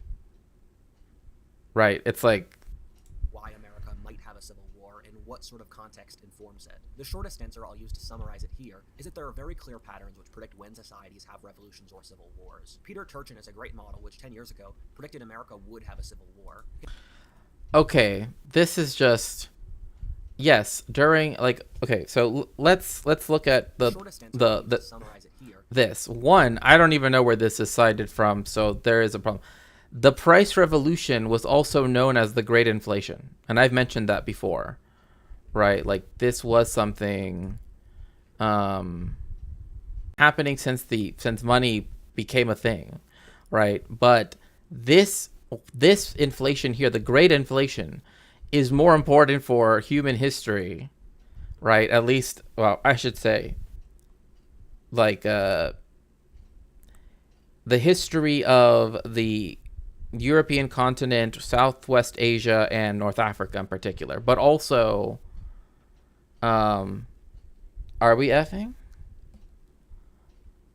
But like this, like these cycles here, right? Like what these things are the proof that capitalism is unstable, right? Like when you see this, right? Like all of the financial crises of the 19th century. Yeah. But this here is what essentially like this is where we begin to get real commodity production, right? Where we begin to get the the instruments of exchange that make the modern economy, right? Like the medieval period, right, which did have capitalism, born in it, right, did contribute to this. Oh, okay. Thank you for letting me know. It must be some internet thing or Twitch thing. I'm not sure. But like this here is what again created. I guess I'm a monarchist now. Because low inflation. Well, one of the reasons why is because you didn't have the ability for commercial banks to create like what happens here is the debt money revolution, right? That's what's happening right here, like, and that's what causes the great price revolution, right? With the average inflation rate of 1.5%. I don't know, however, where this is sourced from. So I've seen graphs but like it's this here that is the reason why like capitalism should be over. Like this right here, it's done. Like it should have ended right here. But no, they decided to keep going and, line go up. So, but like I said, this is the debt money revolution. Like there are things, even things as simple as double entry bookkeeping, right? Even like the creation of the first stock exchanges, the first insurance companies, the first, right? Like that's all happening here, let alone the colonization and genocide of the Americas, right? Which also begins to bring in more and more money from, right, from the colonized world, right? So like that's why you see this rise. Like this is far more. This here is just a separate issue altogether. Is that there are very clear patterns which predict when societies have revolutions or civil wars. Peter Turchin is a great model which 10 years ago predicted America would have a civil war. His computer model has predicted the Russian Revolution, French Revolution, Roman Civil Wars, Black Death, or... like these graphs here, you can't just make me relive college like that. Oh yeah. But once that was invented in people would say in Venice, right? Once you have like the beginning of like, central banks and the debt, I keep saying the debt money revolution, which I should probably, put a video about that next. So that way I can perhaps try to like explain it more in depth, right? Like if you don't really understand how capitalism came to be in force, like one of those things was capitalism requires inflation. Like that's why central banks have a goal of inflation every single year. They want it at least 2 to 3%, if not higher. The religious wars of the 17th century to the exact periods they took place in based off 3 variables. Those being elite. This is just one education cost. What are you even talking about? Most people were not educated, until mandatory education became a thing, especially like in the 20th century, right? Even if you're talking about higher education, still, it was the case that only people that were independently wealthy could even attend university. So just that alone, like just looking at this line here, I'm just like, overproduction. We're still genociding our indigenous nations. Everybody is disgustingly liberal, white, pro-oil, huge fans of green energy, but windmills have to be placed on indigenous land so they don't annoy anyone important. And I was just a few hours reading ago about, okay. Well. Or how many people are competing for elite jobs. Like, competing for elite jobs. Again, I don't know where this is from, but whatever this is trying to do here, like the top wealth, again, this just shows that when you accumulate capital into fewer and fewer hands, then you have, among many other things, crises of capital. Like, it's like this, if anything, proves a Marxian point, not a libertarian one. Average wages and inequality. These three factors predict Okay, I need to just average wages. I mean, as if there were standard wages across entire countries, historically. revolutions and civil wars. Given that once 80% of the population is poor and has no incentive to cooperate, it means that society falls apart. This then results.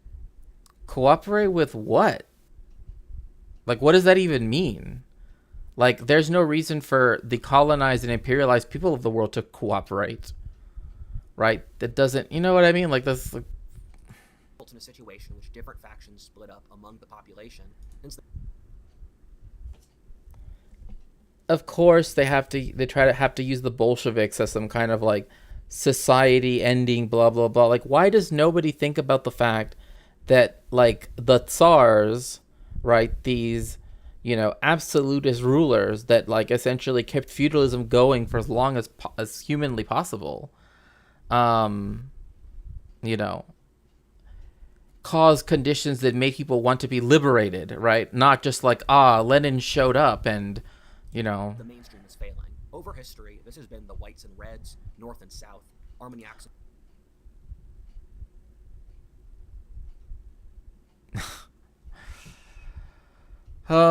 History is not just a series of dichotomies. Like that is the most simplified view of history ever. Yeah, it's great man theory, and even worse, it's literally just like, yeah, there's a good guys and a bad guys, as well. Like, what? Burgundians or Lancasters and Yorkists. In each case, most Yorkists were from Lancaster, and most Lancastrians were actually from York. So, Lenin with the stroke of the pen killed monarchists. Could you turn the video up a bit? Yeah, sure. I turned it down because his intro music is so loud. These factions represented sub-demographics of the population trying to take over. Wait. Oh, he writes out entire things. Okay. Let's see here. Let's see what he claims, right? Why American politics boil down to college-educated versus non-college educated? Again, the average person has only been able to attend university only very, very recently. Like, even in the 19th century, like, Jewish people couldn't even go into university. In fact, like, there was for quite a long time like an anti-Semitic like position that Yale had, that it wouldn't take in Jewish students, right? And like that's something that people can, it's even like on Wikipedia that talks about that. So like the college educated, that's just dumb. Like it's again it's just a rehashing of this idea of like the elites, right? The like coastal elites, right? And then the like heartland, which is like literally non-existent, right? Over 90% of American people live within live within a metropolitan area. Like over 90%. Like this whole thing of like, like same thing with like student loans. Like those things didn't become a thing until the 70s and 80s, because it was after the like protests and other things that happened at universities that they decided to stop having state universities be free, for example. So, I mean, economy, the left, okay, I don't like, see, this is another thing, right? When right wingers say the left, I don't like, it can mean literally someone like Jackson Hinkle, which like for them, right? They're like, oh, because he wants college educated government workers to manage the economy. What?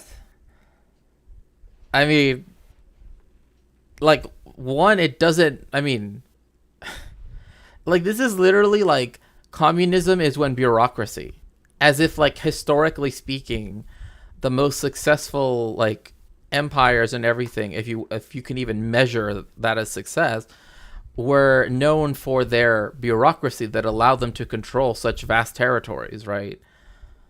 So like I don't get this. Like, oh, like you don't have to have a degree, you don't have to have a college degree to be a government worker. But to manage the economy, it's like the left wants economists to manage the economy. Like, is that what he's getting at? I guess.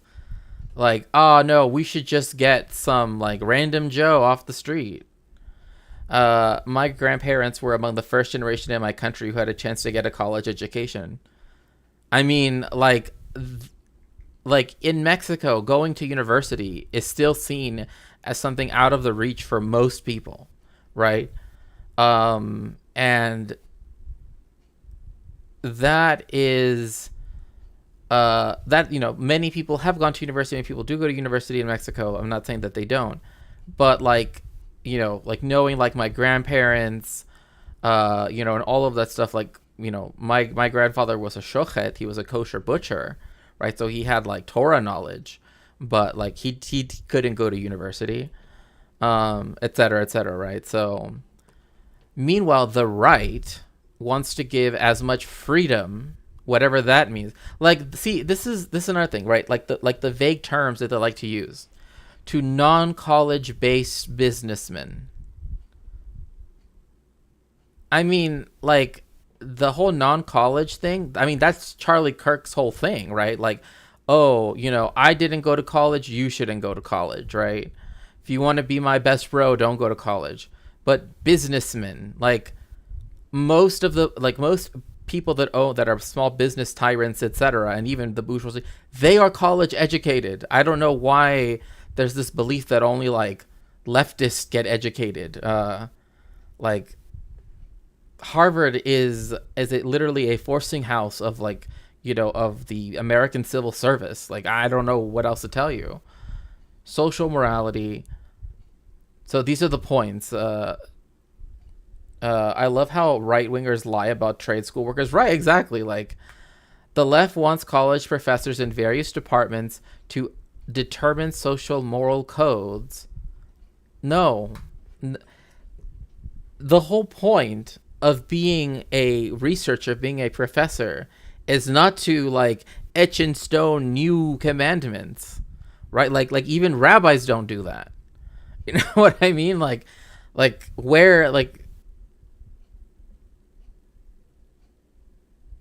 it's like because historians look at things in a way after coming to some understanding over, you know, that has changed in the discipline, that's bad because now you're adding morality to it, right? And it's like, what are you talking about? Like, I have never been asked to determine social moral codes, and most historians will say it's not college professors that do so, right? Like, it's so many other factors.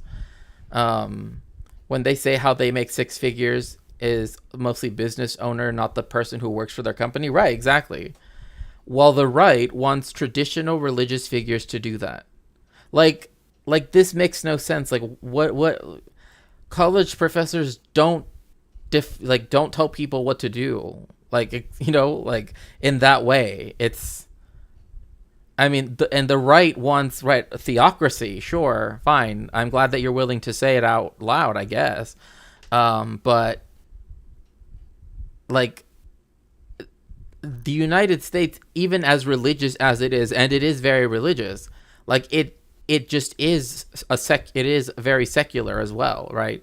It's like, again, like we were saying about the whole like nominal and, you know, societal aspects of like religion, etc., right? Defund the police, but this never happened. Like anything, if like now the cops are more funded than ever before. Like now they have those like robot attack dogs. Now they have tanks essentially. So, you know, so this is just the left supports replacing non-college educated policemen with college educated social workers.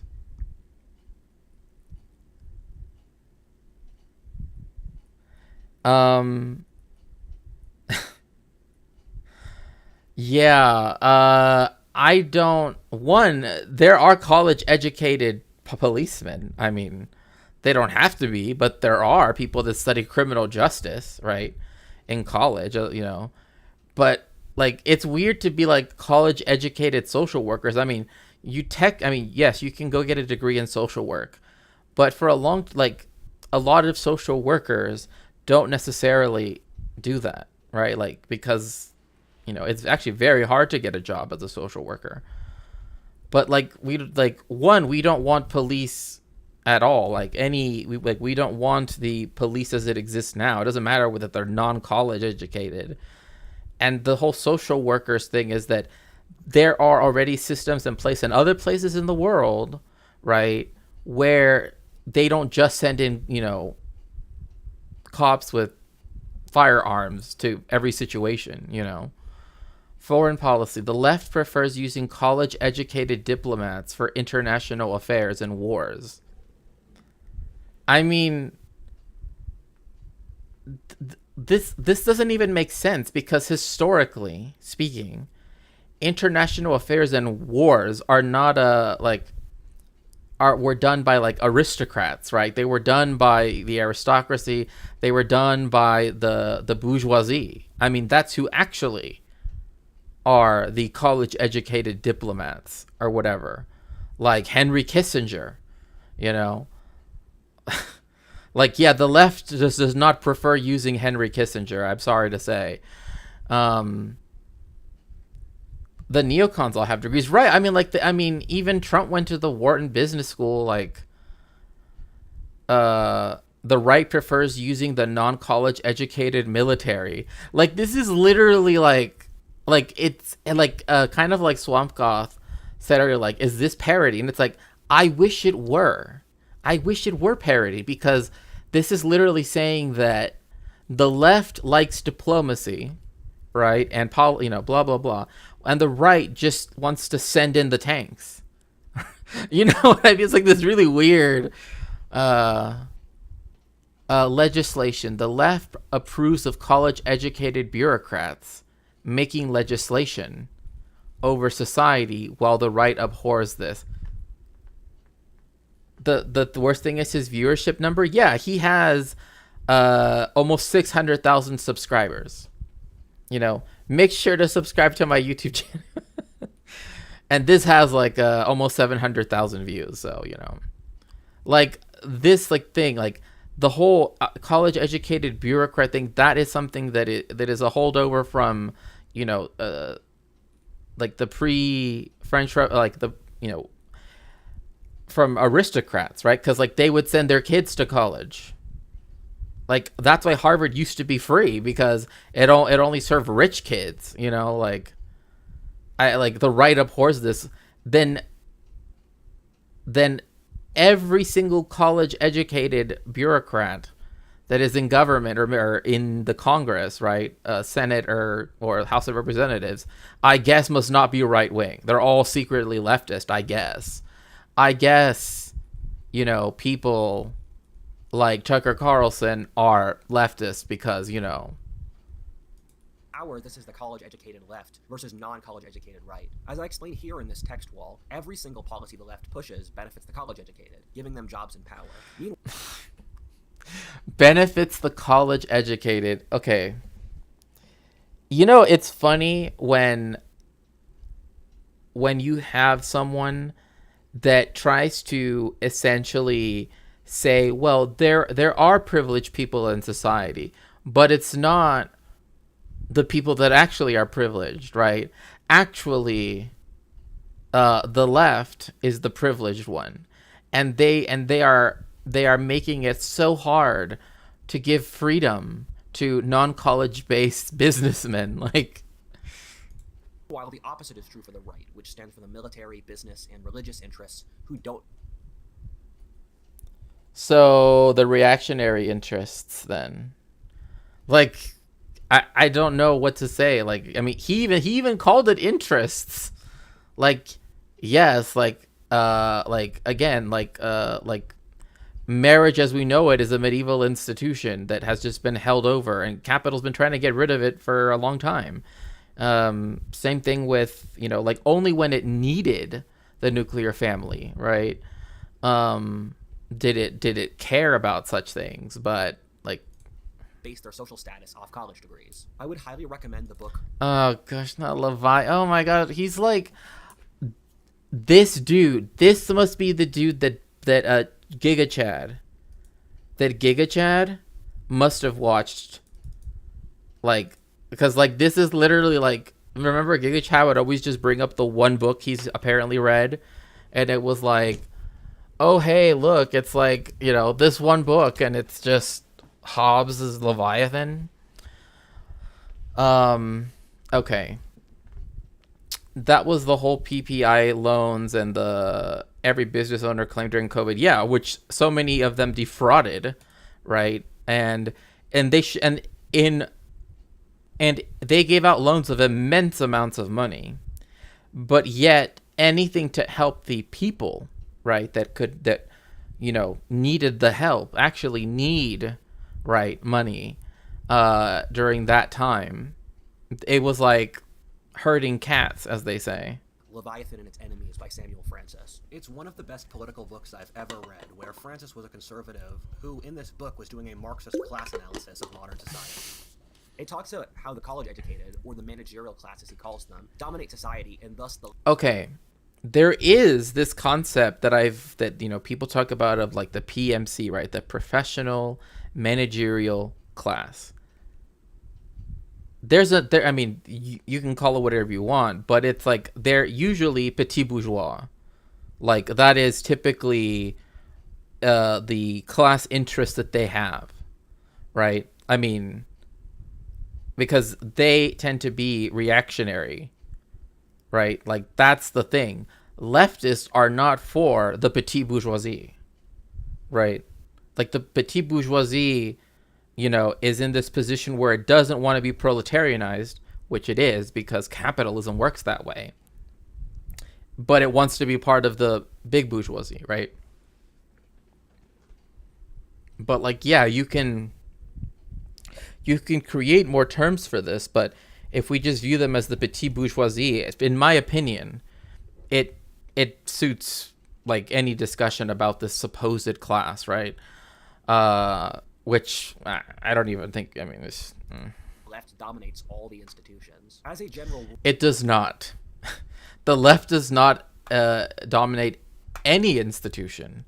Like there is no communist anything in the United States. In fact, academia is one of the most conservative, perhaps with the only exception being the military institution, in the United States. Because it's all about who gets to produce knowledge and who doesn't. Like, that's literally the control that it has. And right-wing stuff is always, like, Austrian economics, right? Like, if you go to... never mind, I won't say the exact school, but, like, if you go to certain business schools to go get a degree in economics, it's like, what do they teach you? Neoclassical and Austrian. Like, that's it. The petit bourgeoisie are also divided. Some are very aware that they're going to get proletarianized at some point when they lose by the big cap. Yeah, exactly. Well, you can predict if someone is right or... And that their awareness of the fact that they're being proletarianized is what drives their reactionary their reactionary existence. Left wing, based off how much agency they have in their work. Anyone who works in a large bureaucracy will tilt left, and anyone who has agency... What? Okay, this is like a meme. Like, this is literally a meme. So if you work in a corporation, because that's bureaucracy, you're on the left. So now corporations are on the left. Like, like this is why, like, this idea that the left gatekeeps, no. Like in the United States, it's not gate kept at all. There's no gate in the first place. Like that is why you have all of these people come in that claim to be XYZ, and it's like, what do they actually believe? Oh, that they want essentially what the ad campaigns about the 1950s. show, right? Not the actual 1950s, but the ads that were created to portray the 1950s. But like to say like, oh, if you're a small business owner, you tend to be right wing. Primitive accumulation era capitalism, right? Their work, even if they're poor, like small business owners or farmers, will tilt right. Okay, most farmers in the United States literally corporate farms. Like most of the arable land in the United States is not like, you know, like the Amish, right? Where they're like, you know, they have to, you know, live off the land, so to speak. It's nothing like that. Like that's why the concept of exurbia, right, really plays a big role in this, right? Like there are people that like to I seen this. I think it was on the 405 once, going down to San Diego to visit a friend of mine, that I saw this like big truck, right, like brand new truck, and it had on the back, it had blue collar worker, right? And then I like, you know, I'm driving, you know, and I pass and I kind of like look over to see, and it's like he's calling himself blue collar, but he's the owner of this company, right? Like it's just that dude, right? But because he buys a shirt that has a blue collar, he can call himself a blue collar worker. And it's like, no, like owning an HVAC business is not blue, you know, does not make you proletarian, as you know.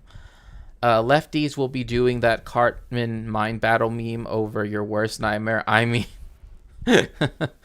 farm owner, yeah, does not equal farm worker. Yeah, like everything here is like, if you're on the left, you form part of the bureaucracy, right? Like you are a worker, right?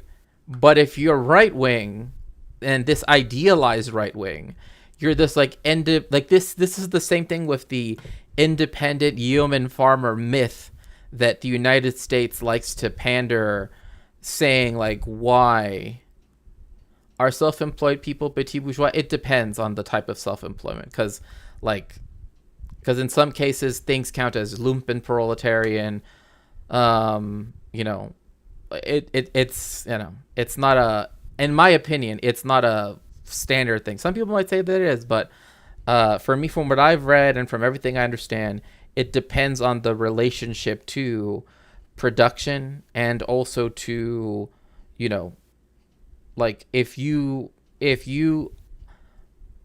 are a person, right, that, you know, does like construction, and you own and you're in, or pardon me, not construction, like you're like a contractor, right, like a general contractor, it does not necessarily mean that you are like, you know, impoverished and a, you know, contractor, right? Like some people do that because they want all of the profits for themselves.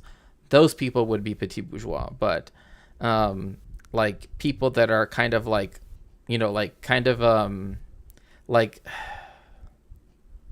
trying to give a good example of one where it's clearly proletarian. I mean, it's like adjunct professors, right? I mean, it's not self-employed, but or you know, like people that do programming, it's like usually they're self-employed and they do stuff like freelance, right? And it's like obviously they're not like petit bourgeois in the traditional sense, right? There's obviously it also depends on, again, this is my opinion here, so you can take it with all the grains of salt you would like. I also believe it depends on like like your barber is self-employed. But it's also like a relationship to like, does he own the barbershop, right? And does he rent out the because like at a lot of salons in the United States, right, it's like the person that cuts your hair, they rent the spot, right? Like they work there, but they're technically self-employed and they, you know, blah blah blah, right? It's like I don't know. It's very complicated when it comes to that, because like the United States especially has these weird ways of having, you know, people be self-employed, right? Our society is managed by vast impersonal bureaucracies, so the left can manage all the large institutions, whether Hollywood. Literally, okay, first one, you know, the fact that he's saying like the left, right? And the fact that he's saying like the left wants to subvert like traditional Christian values, right? Like that's what he means, right? People can correct me if they think that I'm reading him incorrectly. But like all of this is literally the like leftism is when like government is like not just like your neighbor, you know, like, oh, if it was just like kind of like the libertarian dream, right? Where it's like everybody is you know, owns certain, you know, blah blah blah, and like no, it just does not work that way. The media, Wall Street. Nor is Wall Street or Hollywood or any institution such as that left wing. Like I don't know where on earth they get that. Like literally they're like, oh, because it's woke, whatever, you know, they will do whatever it takes to make money. Like that's just the truth. Like if that's why Hollywood used to have like tons and tons, still has tons of transphobic stuff in their films, right? Like if the left, yeah, Hollywood literally made Enemy at the Gate. Yeah, exactly. I mean, Street, corporations, the high ranks of the military, the churches, president. Wait, what?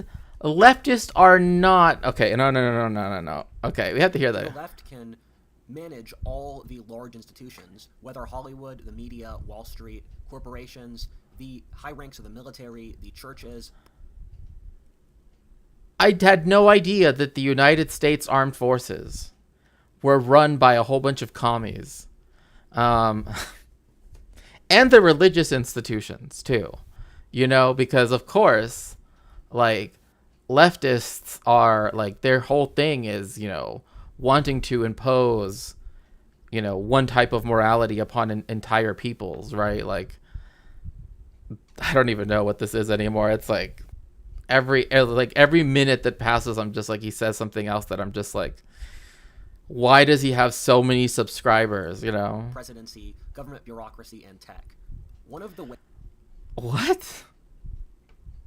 I like how for the Americans, like a Soviet city, right, involves them having to have like Red Square just rebuilt, right? Like, yeah, communist Wall Street, like, yeah, I'm so sure that like the CFO of JP Morgan is like reads, you know, the State and Revolution like every morning, right? It's like, you know,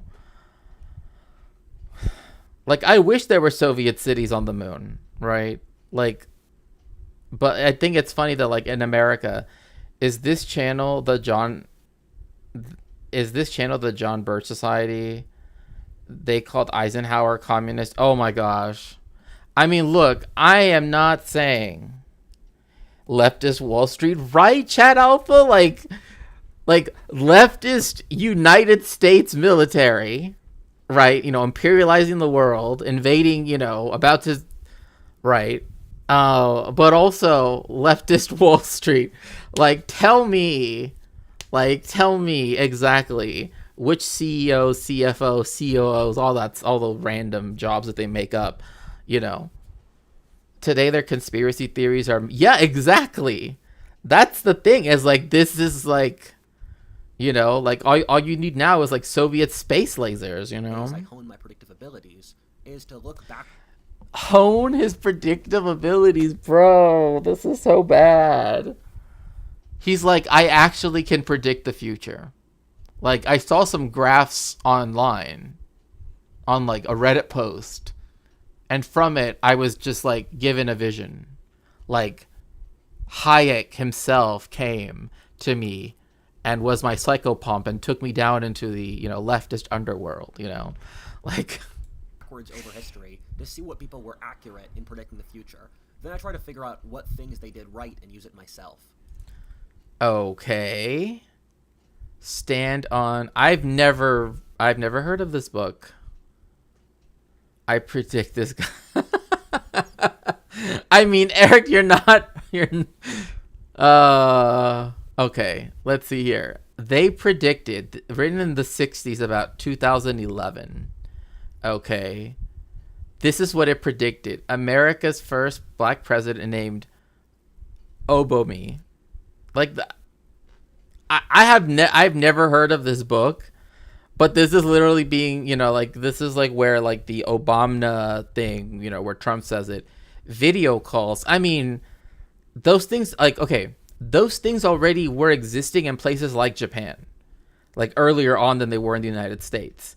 And the reason why video calls are important is because it allowed for people that speak, sign language, right? Like, to be able to communicate. Like this here, number 3. Bruh, it's the United States. Stuff happened even back then. Like, it's not like this is a contemporary phenomenon. 7 billion people. Yes, line go up because people have children. Like, you know what I mean? It's like, oh, actually, like, we were supposed to actually go, like, up and down and pop for no random reason. Like, more people. Okay. Decline in religion. Again, I don't even know what that means. Like, I really don't know what that's supposed to mean. Abglow. I don't know what that is. Yeah, before 2011. But I mean, like, even in, like, like the one that happened at the University of Texas, Austin, remember? Like, literally, it was reported on the news in black and white. You know what I mean? Like, tech megacorporations. Well, in the 60s, there already were megacorporations. And tech was... Like, I like how this here is somehow seen as, like, who could have predicted that, that technology would be so important in the 60s. Continued racial... Yeah, because white supremacy, and because people like you. The fall of the USSR, with China replacing it as a great power and America's rival. I mean, I don't even know if this is true. I've never read this book. This is something that a lot of historians, some historians, say was inevitable because of certain issues that were not taken care of after the Second World War, that were just made worse over time with the different leaders, right? That's just stuff that I've read. But like this, China replacing... I mean, there's literally a video on the here to watch that literally is like, is China more capitalist than the United States? And it's like, I mean, it's, the USSR needed cultural revolution. Yeah, like there was and whatever form that took is a completely different, just give me one quick second. I will be right back.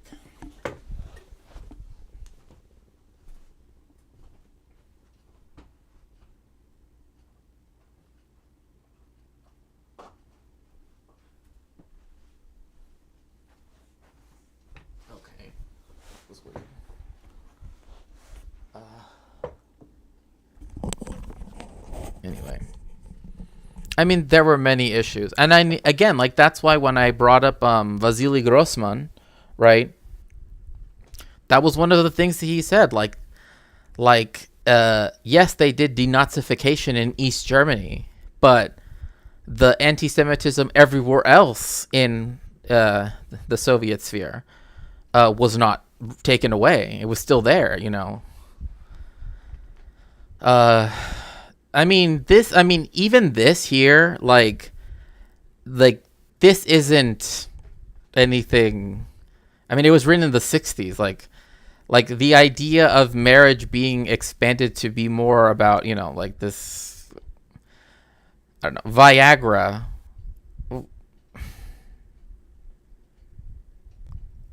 Okay, can someone give me, I don't want to look it up just a second, but if anybody can tell me when Viagra was first synthesized as what it is now, right? The legalization of weed. Well, I mean, it was legal before the 20s, right? Like the whole prohibition thing that did that with cannabis. Like before, you would be put in prison if you did not grow cannabis. But particularly for making like rope and other such things, right? So more like electric cars. I mean, that's Detroit collapsing, okay? Like, again, even in the 60s, like the heyday of the car manufacturing industry in the United States was already starting to. In 1998, okay. Weed became illegal during the hippie movement. Well, it definitely became... it definitely became associated in the 60s with the hippie movement and other things. But I think that if I remember correctly, and but as far as something like an aphrodisiac that's been around since, literally since forever. Like, the fact that it would be a pill is, you wouldn't get in prison for drugs if you consume. Okay, I see. Viagra, do you know, what is it? It's oysters, Manish water, all there. I mean, there were so many aphrodisiacs. I remember once there's an Anthony Bourdain quote that, like, if all the things that I've been told, that are aphrodisiacs worked, then I would be bricked up like forever, genetic engineering. I mean, seeing as this happened after the Second World War, where gene engineering was like something that, prior they wanted to do, this, like, none of this is like this here. I don't know if it's true or not, but like none of this is surprising. Like, there are some absurd examples. I do wonder how much of this is on a purely intuitive level. Yeah, aphrodisiacs do not work. I mean, it's literally like the two systems don't interconnect, right? So there's no, you can eat as much Manish water as you want. You can slurp down as many oysters as you want. It's not so much anymore, but you'll still find most cranks in the gene science field. Yeah. Oh, for sure. Like, that's why, like, when people start bringing up like race science, and that's what I, call it, it just bothers me so much, because I'm like, I don't really care. Like, I really do not want to talk about it. It's not, I don't want to hear it. That we don't understand. Like, there was a book 100 years ago that said the Lord of Mars would be called the Elona. Another book written in the 60s. What? The Elona? The reason why, okay. It's not because of Elon Musk. It's because it stands for alone. Like, if you unscramble the letters, it stands for alone, not Elon. Like, my goodness, this is more the placebo effect on people thinking they do, closer to an aphrodisiac is ecstasy. Yeah. Well, I mean, right, it's like the idea that any specific thing can, work like that is just, And here's a text Wally that got a lot of stuff right. Said that in 2011, America would have its first black president named Abomi. Yeah, electric cars existed in the late. Yeah, this was not a prediction, and like this is not something that was completely impossible to think about, right? Nor for example, was something like the fall of the USSR. I mean, like, the United States, that's like all they wanted to do was to have, you know what I mean? So. However, there are about 5 other theories of history besides Turchin's which converge on America having a 5 other theories of American history. Bro, that is not how history works. Like, it's not like, oh, you either subscribe to this one theory or one of the other 4. It's like, which one of these 4, which one of these 5 theories do you want to subscribe to? And it tells you like a little list, like, if you choose this one, like, and also I have to say, like, a lot of it's in a post-truth society. I guess so, yeah. But like a lot of the AI art is just so thanks to the internet, yeah, and people that think that being ironic, whatever that they mean by that, and like they being very smug and things like that somehow equals the internal in combustion engine won because the invention of the starter key, invented by just cranking it by hand, and fossil fuel contain a lot more energy than a battery does. Right, exactly. Which is why like the modern equivalents, right, have to use cobalt and lithium and blah blah blah. Civil War in the 2020s. You have Goldstein, which in the 70s. Oh gosh. Like this is literally that same stuff that other like right wingers will, like, when they're talking about the quote unquote Kali Yuga, right?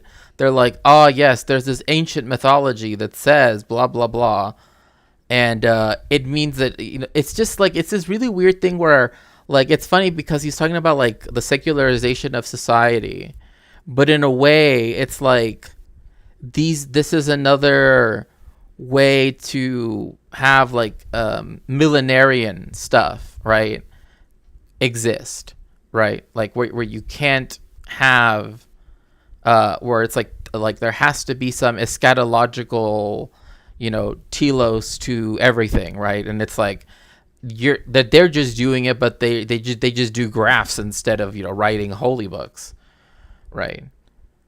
Are there even theories in history? No. Like, not, I mean, definitely not how, like, people will use things like, well, if I say that, then I make it seem like what he's talking about is equal to it. No, there are not like theories of, there are pop historians, right? People that are not academic historians, like the book Guns, Germs, and Steel, or whatever. I think that's what it's called. That essentially says, oh, the reason why like Europeans be, like it's essentially like a way to say that like geographic determinism is everything, that Stand on Zanzibar is a dystopian science fiction book. Okay, yeah, like I mean, this is literally saying like what did 1984 get right? I mean, some of this stuff, I mean, like the whole thing about genetic engineering, it's like, bro, we like the 19th century and everything up to the Second World War was literally just like about trying to do race engineering, gene engineering. Even in the field of science, the theory does not mean what it means colloquially. Again, in a post-truth war, a lot of people think parts of history are just theoretical. Right. I mean, like there is like the lost time hypothesis that says that the Middle Ages never happened. No academic historian believes that, but some guy wrote a book that says that the Middle Ages, go ask some right-wing shithead if the Southern strategy happened, and they will swear up and down that it didn't. I mean, yeah, you're not wrong. People have been saying about the fall of China for the past 50 years, if at all the point of collapse. Right, that is okay, what you just said right there, Powerful Finger, is the same thing about Michael Burry, right? The guy that predicted, right, the 2008, right, financial crash, right? If you've ever seen The Big Short, right? Which one thing I think is hilarious and disturbing on another level is like that he is praised for shorting the market, right? For doing what he did, right? Essentially betting on the failure of people's ability to pay their mortgages and the collapse of the housing bubble. But he's been saying, oh yeah, I know what you mean. Like people, like literally there are people that like flock to his Twitter that are like finance bros, and they act like everything he says is gospel. Like he's been saying, oh, this like he kept saying so many times, right? That it's that like there's gonna be a bubble, there's gonna be blah blah blah, and like the one time he was right, technically speaking, they're like, oh, he obviously, he is the chosen one. You know what I mean? It's like, yeah, like, the theories are a science thing. You have a hypothesis and you try to prove it wrong by experiments. If you fail, you construct a theory. But history is more about studying things that are, well, I would hesitate on the already proven. Like, I think I understand what you're saying.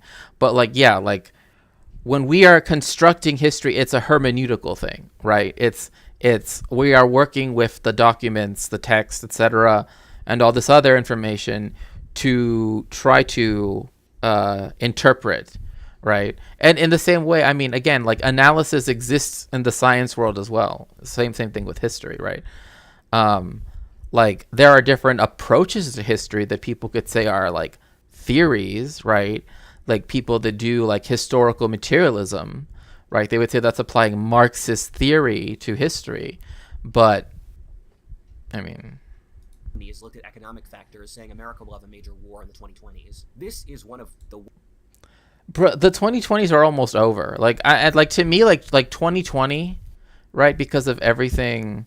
Yeah, I could have worded it, but yeah. Like I wasn't trying to like say anything negative or anything. So I was just saying like one of the things is, I could have worded better. I mean, like you build up from the proof, right? Like we interpret from the evidence.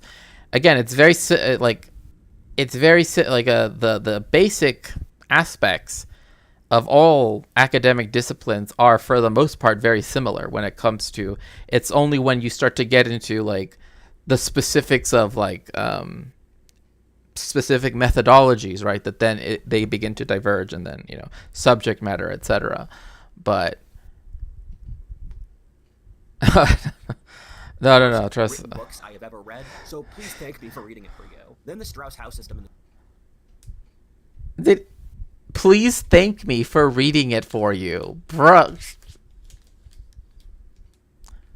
This dude right here. Well, no, I mean, I'm just saying, that like I what how you like I always want to stress that history is hermeneutical, right? Hello, FLFNF, bienvenido. ¿Cómo estás? Espero que estés bien. But geez, imagine saying that like you should thank me for reading this, 90s predicted America would have a civil war in the 2020s due to generational patterns. Also, authors like, again, I do not understand what is this obsession in the United States with having a civil war. Oh, estoy bien, muchas gracias.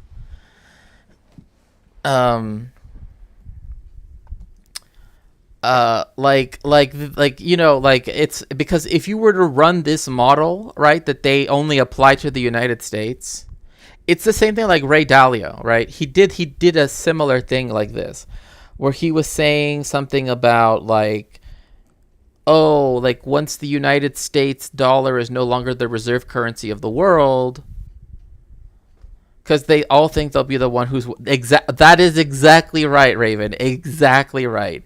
They're like, well, I am the special one. I am one of the chosen. So whereas like y'all, like Amaury de Reyacourt in the 60s thought in the 21st century America. Okay, what on earth is this picture? What? What is this? The coming Caesars? Like, what are they even talking about?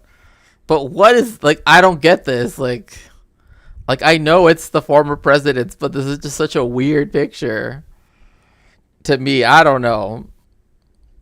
But yes, if you'd like to help support me in some way, you can always go to my Linktree or to my Throne and, help me with contributing to the purchase of a book I need for research.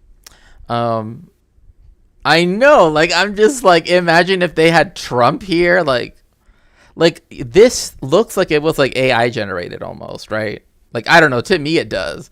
Cause like, why is Obama like in this really weird position? Like, I don't know. Would have a period of civil wars and Caesar. And what is Clinton's face? Like, look at Clinton's face. Like, looking at Obama. Like, look at this dynamic. Like, what is this? Like the late Roman Republic. With all of these factors together, I can say it's probable that we'll have another civil war soon. I want to be clear that I'm not sure what type of conflict this will be. I do think the right would win given it gives the best incentives to young men who fight wars while the left hates them. Oh my god. I like how it always has to be, well, the left, okay, the left, he said earlier, the left is in control of the military, right? Like, you know, like he's like, ah, yes, all of the 4-star generals and like all of the top brass, they're all communists. And now he's like, but the soldiers, you know, like they hate the soldiers. Like, what does that even mean? Like, it's too bad I don't think it's well. That's, I mean, it has an AI feel. I'll put it like that. No, it was drawn by someone, but it does look like it would be like an AI type of prompt, right? Like, you know, I don't even know what to write for it as a prompt, honestly, The left also hates martial because I don't want to. traits like aggression, discipline, hierarchy, duty, or honor. The left. Oh my gosh, what? I do think the right would win given it gives the best incentives to young men who fight wars while the left hates them. What incentives? Like the veterans in this country, like, right, when it like when it comes to the VA, when it comes to like anything, right, to help with the fact that so many veterans come back with so many conditions and problems that they have to deal with for the rest of their lives. Yeah, they get a shiny medal and a discount at AARP, and they get to, you know, eat, you know, for, you know, unlimited pancakes for one night for $1.99 at IHOP every Thursday. You know what I mean? Like the VA has always been, you know, like a place where it exists, so that way they can say it exists and that they care about the veterans, but then they don't, because the last thing they do is try to actually help them, right?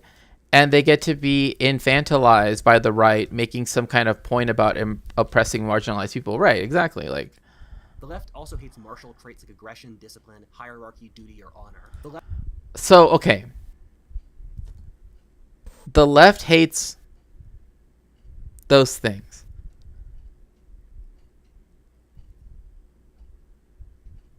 Who fought the largest war front, like the largest war campaign in all of history, right? The Soviets did, right? Like, literally Operation Barbarossa, and then the entire Red Army heading to Berlin, like, that was done by the Soviets, not by America. Like, America literally landed in Normandy, went to Paris, and then just, like, you know what I mean? Like, it was like a Sunday drive, you know? And in fact, I forget, like, now I forget, but, like, it was something like, yeah, the Soviet Union, exactly. But it was something like,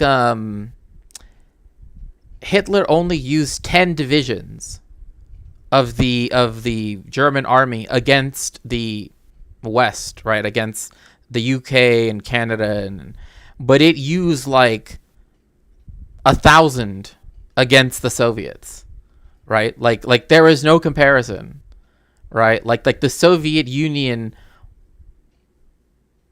just, like, I forget what the scale is, but it's like, yeah, I remember it was 10 divisions that went against the United States and Britain in France. Like, on the Eastern Front, it was like some massive number, like 10,000. Like, I almost hesitate to say a number because I just know it was far, like, disproportional. Like, I'm actually gonna look look this up. Because I know.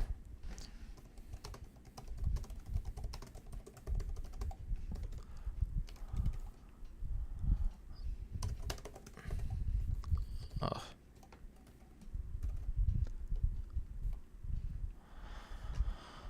Okay, let's see here. 150 divisions. 150 divisions of just the Germans, from what I can see here. But the campaign against the Soviet Union, the Germans allotted 150 divisions. And it was increased by more than 30 divisions of Finnish and Romanian troops. And let's see here. The Soviets, blah, blah. I'm trying to make sure that yeah, so the United States and Britain and the colonial empire of Britain went against 10. The Soviets went against almost let's see here.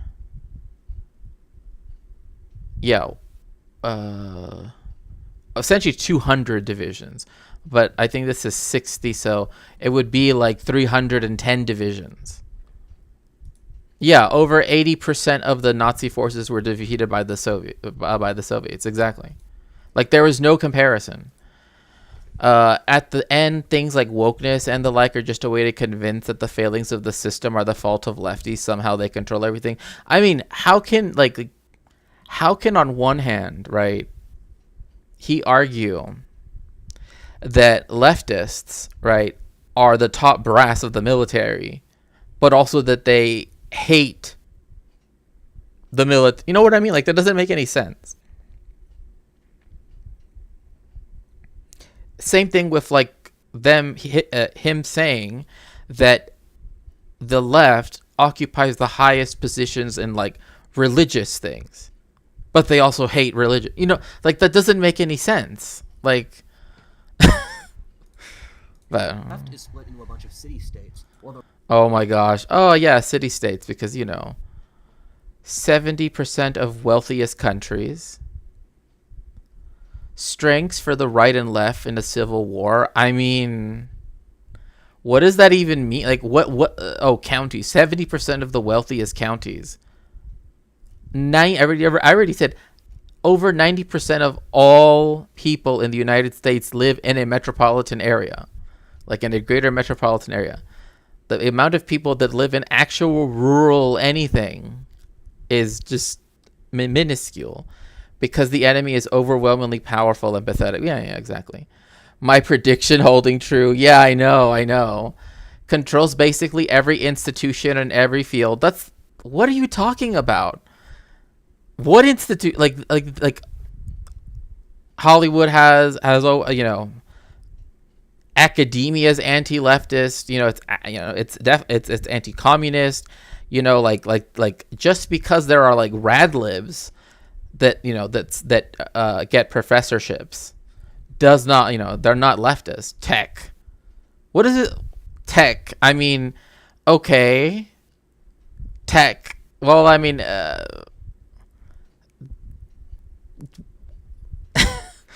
what does this even mean? Like tech, like technology. Okay, so the left has technology and the right doesn't. Okay. Because, like, the internet, the like social media billionaires like Elon Musk are definitely leftists. Deep state. Just, I hate this stupid term because it's like, no, more foreign support. I don't even know what this is supposed to mean, because like this is not going to happen, right? And the foreign support is for whatever the U.S. government is. The military and police leans right? No, they are right. They are right wing by definition. Warlike culture. It's funny that like here, right, when he's using it against like when he's essentially saying white people, right? I know they want to be oppressed so badly. It's like not even funny. Like this phrase has been used to denigrate and dehumanize everybody from the Mexica to the Zulus to, to the Hmong people, etc., etc., to like always used as a way to dehumanize colonized peoples and BIPOC in general worldwide, right? Call me Musk and Mark socialist, yeah, right? Centralized geography. I mean, yeah, apparently in the Civil War, Kansas is going to be, the ANCAP, ethno state. More young men. That doesn't even make sense. As I already said, most of the population lives in the 70% of the wealthiest counties because most people live in a, in a major conurbation, right? Controls resources. But then how does the left control basically every institution in every field? Like, wouldn't that mean like mining as well? Like, leftists control everything else but except like mining now. Okay. Controls manufacturing. Yeah, because most manufacturing is done in the middle of the rural areas. Like that's always been a urban thing.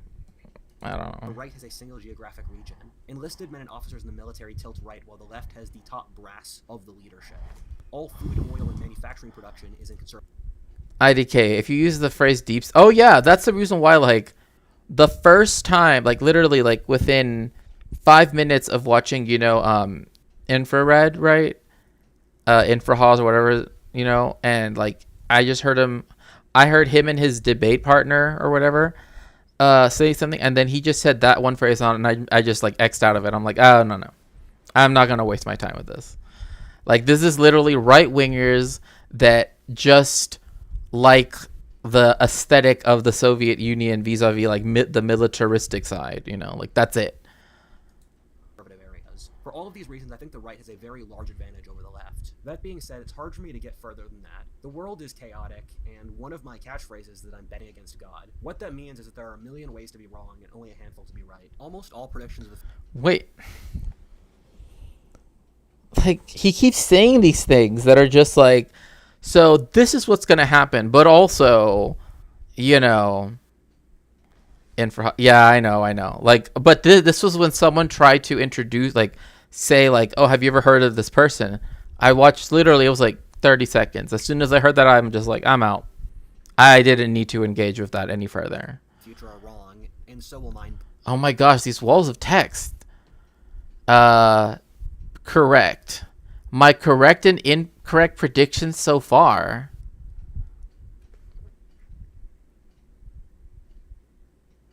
I mean, like he's literally trying to be like, well, if I say all these horrible things, and in a row, and some of them just happen to come to fruition, this is the post hoc ergo propter hoc fallacy. But anyway, not that matters. Predicting the invasion of Ukraine to the exact week. I mean,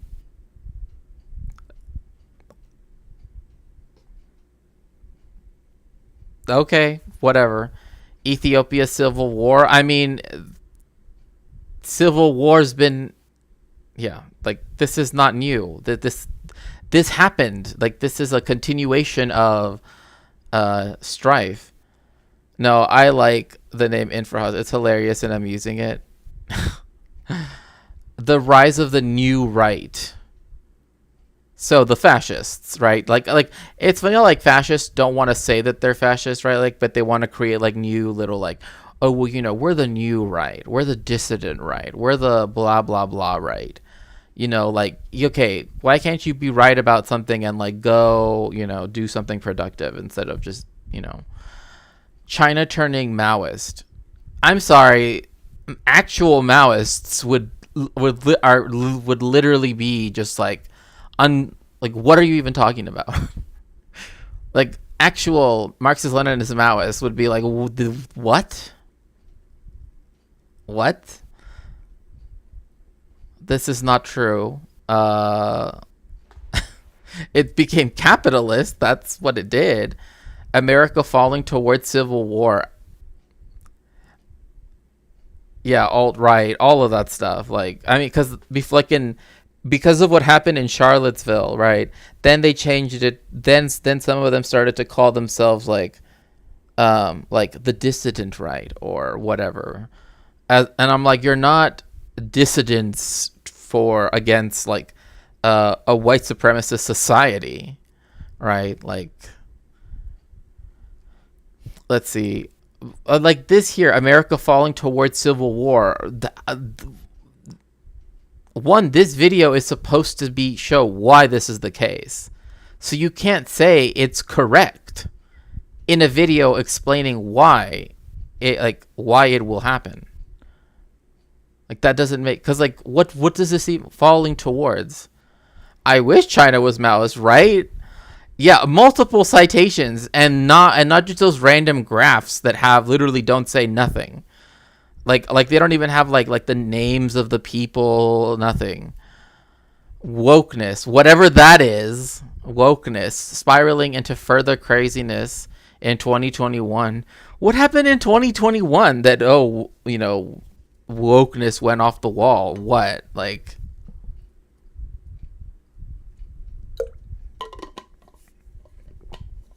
I have no idea what happened in 2021 that, like, I don't know. Europe cutting off immigration. It hasn't. And I guessing he means the European Union. And again, it hasn't. Like, well, this is not true. And we have Europeans in the chat. So, like, if you want to tell me right now, Europeans in the chat that, apparently this dude predicted that, immigration does not exist in Europe, the collapse of the liberals in Canada. Does he mean like the party, like the Liberal Party? I'm guessing that's what he means. But it's kind of like strange because then he says Maoist and liberals. I don't even know. A famine in the third world. Bruh, do you not know what's happening in Palestine and Gaza? And there are famines happening in the third world, so to speak. Right? Like, yes, this is actually happening. A war between Ethiopia and Egypt. Sudan, right. Somalia. Yemen.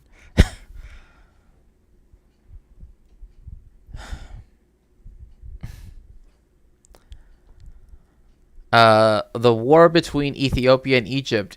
I mean, they're still having conflict over the. That's a normal thing. And well, it's a thing which occurs due to multiple factors. That means that capitalism has made it normal, so to speak, right? Yeah, I mean, yeah, like famine is something that is, I mean,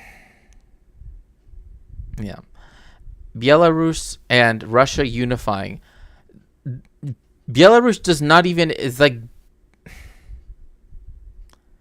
it's like I don't even know what to say about this. Like, they are essentially one country. Like, I don't know what to tell you. Like, just because Lukashenko, I don't know, just happens to fly a Belarusian flag, I guess. I mean, but he's not independent. I mean, like, I think a term that makes more sense that doesn't exist in the liberal framework is suzerainty, right? Like, that doesn't exist in liberal political theory, because it's the concept of you are either sovereign or not. You either have sovereignty or you don't. But there is a historical example of countries like, for example, Korea, right, who's suzerain, right? That means that they controlled all of the, foreign policy, blah, blah, blah, right, was done by a larger power, but they still were technically an independent country, in a very technical sense. But like again, liberal political theory doesn't really it doesn't account for this, because again, it's based on this idea of there's sovereignty or there's not.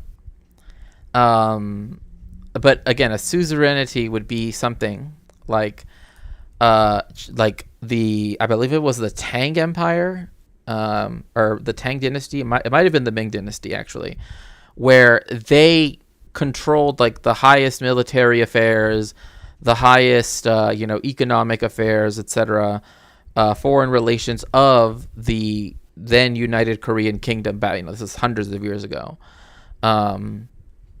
So technically, Korea was its own independent kingdom, right, with capital, its money, everything. But China had a say in what like the highest decisions were, right? That is, Korea was protected, right? I mean, Korea, was, and like there are different ways of saying, but like until Japan beat them, right? But this is going back even further than the 19th century, when Japan started their expansion of the Korean Peninsula. I mean, although you're right that it was a protectorate of the Qing Empire, but like in the Ming period, I believe, like again, like there's a lot of if you play video games, for example, like this can happen, right? Where like they don't have like diplomatic relations, right? Like another country does it for them, right? And their suzerain does. So the collapse of the Egyptian and Pakistani governments. I mean, what is the obsession that Americans have with like the idea of collapse? Like, because it's on one hand a very broad concept, right? Like collapse, whatever. But it's like this was common with the Holy Roman Empire. So yes, exactly. Like there were countries that were like, there were like places that were nominally independent, right? But Prussia or Bremen or the Austrians, right? Like the Habsburgs, right? Like they were the ones that actually did all just the highest part of the affairs of the country, right? So yeah, a Chinese invasion of Taiwan. That the United States' official policy on Taiwan is that it is part of China, right? I mean, just on, like, I'm not trying to be like, oh, blah, blah, but it's like when people bring this up, it's like, yes, obviously we know the United States in some ways operates as though it is, right? But like it's the one that did the one China policy, right? Like anyone who claims any other standard is a charlatan. I have a solid amount of correct and what? Oh gosh. Anybody who did so, literally, if you think I'm wrong, you're bad. Okay? Like that's incorrect predictions under my belt. Keep in mind, I'm a 22-year-old with no credentials. Listen to me. Oh my gosh. Wait, so that means he didn't go to college then? Right? Because usually like 21, 22 is when people are done with their university education, huh? So he didn't even study history. Like he's like, because I know he said earlier as a history buff, but like he didn't even go to university? I mean, this is why I think that like great man theory and all of that stuff just shows through everything of this. And like the predictions thing is like, who cares? Have a good night. Oh, have a good night. Have a good night, Eric. It was so nice to see you. I'm almost 28 and I'm still not finished. I mean, yeah, I mean, like I understand that, but people you shouldn't rush something that you're really invested in, right? Like at your education, right? Like there are people that try to finish it even faster than 4 years, and even with like PhDs, right? everyone knows you only need to read Reddit to be a historian. I mean, but like imagine saying it, right? And being like, I'm only 22, but I've predicted these things. And if you don't agree with them, you're a charlatan. What? Like, what does that even mean? Like, also, I have to be honest. I like, because I wish that I knew how to play backgammon and like other board games. I also wish I had people to play with, because unfortunately, it's without a car and everything, it's been a issue. But You're on risk. The way the future works is that there are key moments in which seconds determine everything and change the future. World War I was like that, in which there are many timelines where the Central Powers win, and that completely changes the rest of it. you have to be kidding me. Oh, I was failing college not because I'm great at school. I was continuing post bachelor. No. What I'm saying is, like there are people, like, for example, before I had gotten my bachelor's degree, I had already been accepted into a PhD program, right? Like that was something I did, right? Like that was something that was important to me at the time. But I, like, one of the things I tell people is that, like, you don't need to, however, rush your education, right? Like education is a good in itself, right? So, because some people feel like if I don't finish it within the like typical time, right, they start to, get anxious about it. So, like, okay, I mean, okay, so the Central Powers win. I mean, I don't really get. Okay. The century. Also, at the start of World War I, there were a series of decisions which decided everything. You could have seen a war without Britain as an example. The problem is it's impossible to figure out which of these die rolls will turn out, as in most cases, there are about Die rolls. I mean, look. World War I was an inter-imperialist war. One of the reasons why, like, for example, the Middle East played such an immense role, and why the British, for example, was around that time that they began to support Zionism, was because the Kaiser, right, had started to fund the Berlin to Baghdad railway, right, like a railway system that would go between all the way from the Middle East all the way over to Europe. And there used to be ways to do this, right? Like the Orient Express, as it used to be called, right? Like you could take a train to Istanbul, and then you could take another train further to Damascus or to Baghdad or Tehran, etc. But like that was like, it was one of those like imperialist things, right, that was done that then threatened, British interest in the Middle East, right? And they did not want Germany to have access to, like that's why when they're saying like die rolls, it's like the conflict between imperialist powers is inevitable once you understand imperialism. Like, 7 different options that all have a less than 20% likelihood. So it's really difficult to figure out which 20% shot's going to happen. I'm certain that in the next year we'll have a handful of these die rolls. My friends like to stress out the future here, and what I tell them is that we've done everything we can to prepare. I say I'm not going to worry more until I see what those decisive moments are and what's going to happen next. And until then, I have no idea what's going to manifest. The exact form... Wait, but you just said that you've... See, like, this is another thing that doesn't make sense. He just said, like, I'm making these predictions and this is why it's going to happen. Well, I have no idea. Like, you can't say you got something correct, including something in this video that you're saying is going to happen that you already counted as being correct, and then be like, but I actually don't know anything. Like, okay. In which this war starts is incredibly important. In retrospect, whether this turns into a civil war, revolution, or international war will be obvious, but it won't be to us. For example, slight tilts in the military's... What? Okay.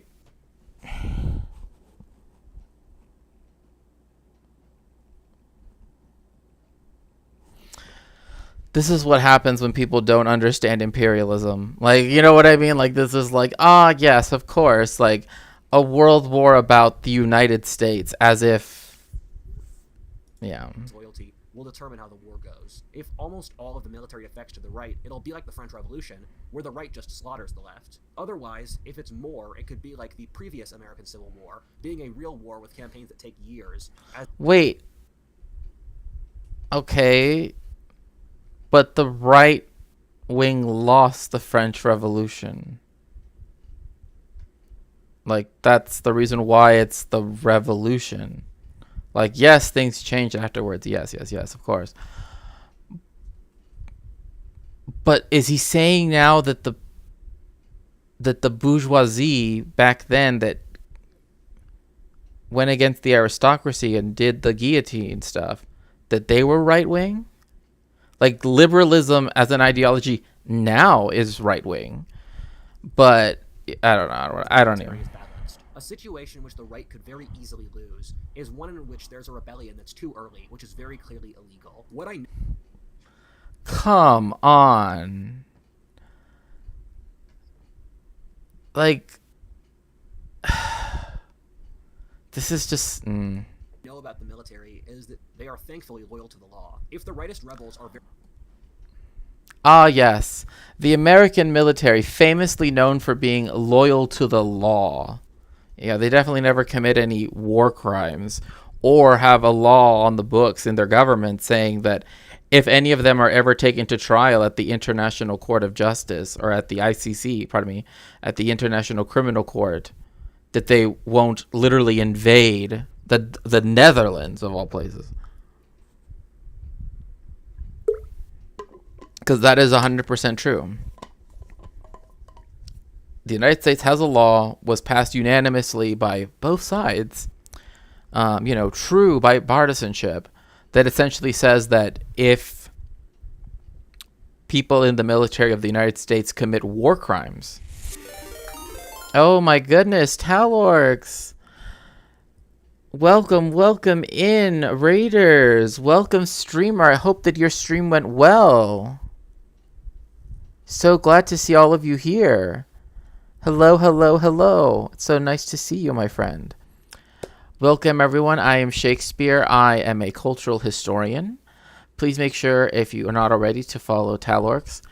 Also consider to, give me a follow if you aren't already. Currently, right now, we're talking about a What If Alt Hist video, talking about how the 2024 election will start a civil war, apparently. So, fun stuff. Yeah. I hope that your stream went well, Talorx. It's nice to see you and everybody. Sorry. Oh, I haven't seen this one, have I? Oh, did you add new emotes? Oh, yeah, you did. Oh, nice. That's awesome. It was good getting back to my old regular schedule. Yeah, like me, I have not been on schedule for a little bit because of the car accident and stuff. So instead, I've just, been trying to recover to where then I could feel okay, So, but I'm glad to hear that you're getting back to schedule as well. It's very nice to see you. Also, please make sure to refresh so that way you get counted as a viewer. Very clearly in the wrong. The military, which in most cases tilts right, will just crush it. This would then make the entire... I'm doing better. Like, I had to do a lot of physical therapy, and, I'm still taking medication and all of that stuff related to it. But, I mean, I definitely do feel better. Right? The reason why, for example, I didn't stream for quite some time was because it got to the point where it would hurt to just stand. You know what I mean? So I was like, yeah, I don't think I should be streaming like this. Right look like traitors. The left could use this to legally crush the rebellion in its entirety, using charges of insurrection. This is why... Okay, in what world is Biden a leftist? Literally, just the immigration bill was literally giving... Oh, wonderful. Hello, Dead End Joker. It's nice to see you. The late Raider has arrived. Indeed. Welcome in.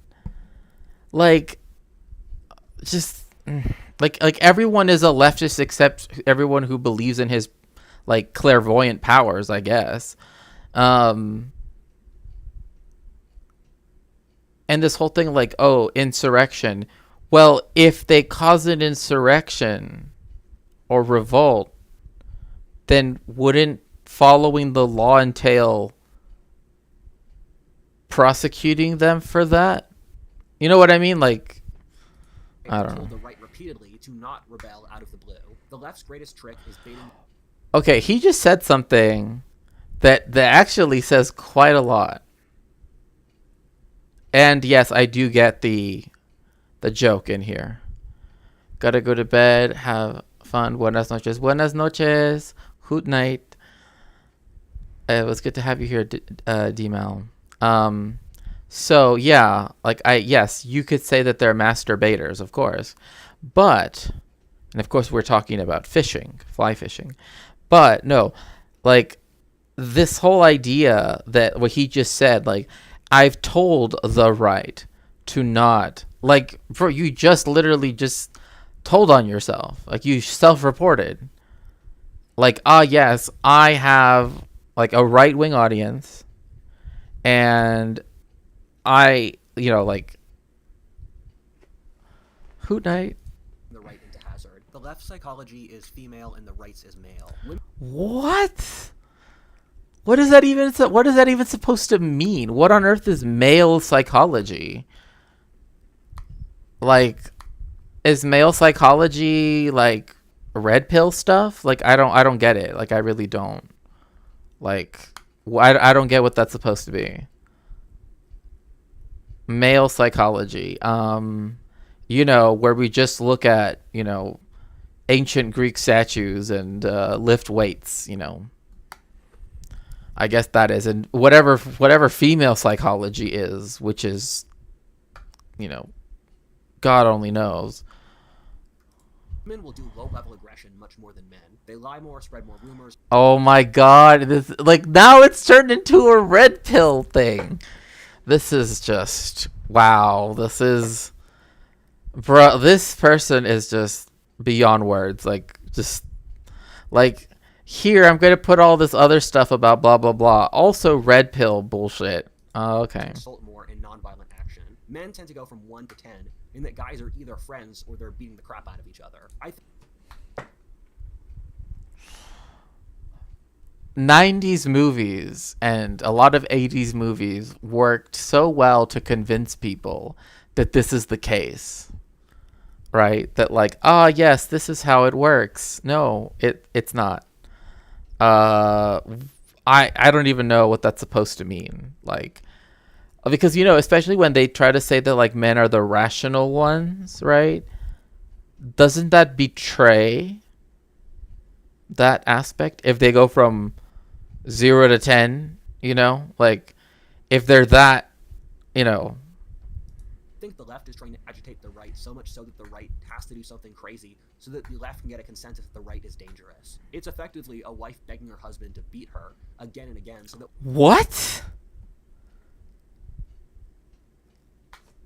Okay. What does this have to do with the Civil War again? I don't understand. Like, this is what are we even talking about now? Like, this is literally a made up scenario. Like, literally, you know, just what? When he actually does do so, she can take him to court as an abuser. The sad thing... Oh, this is literally, she was asking for it. Like, that's literally, like, he literally, I'm going to make up this situation in my head where that's actually the case. Because, you know, that's what does this have to do with the Civil War again? Like, I don't understand. Is that in our society, she can just say that he beat her without any evidence and the court will believe it. I know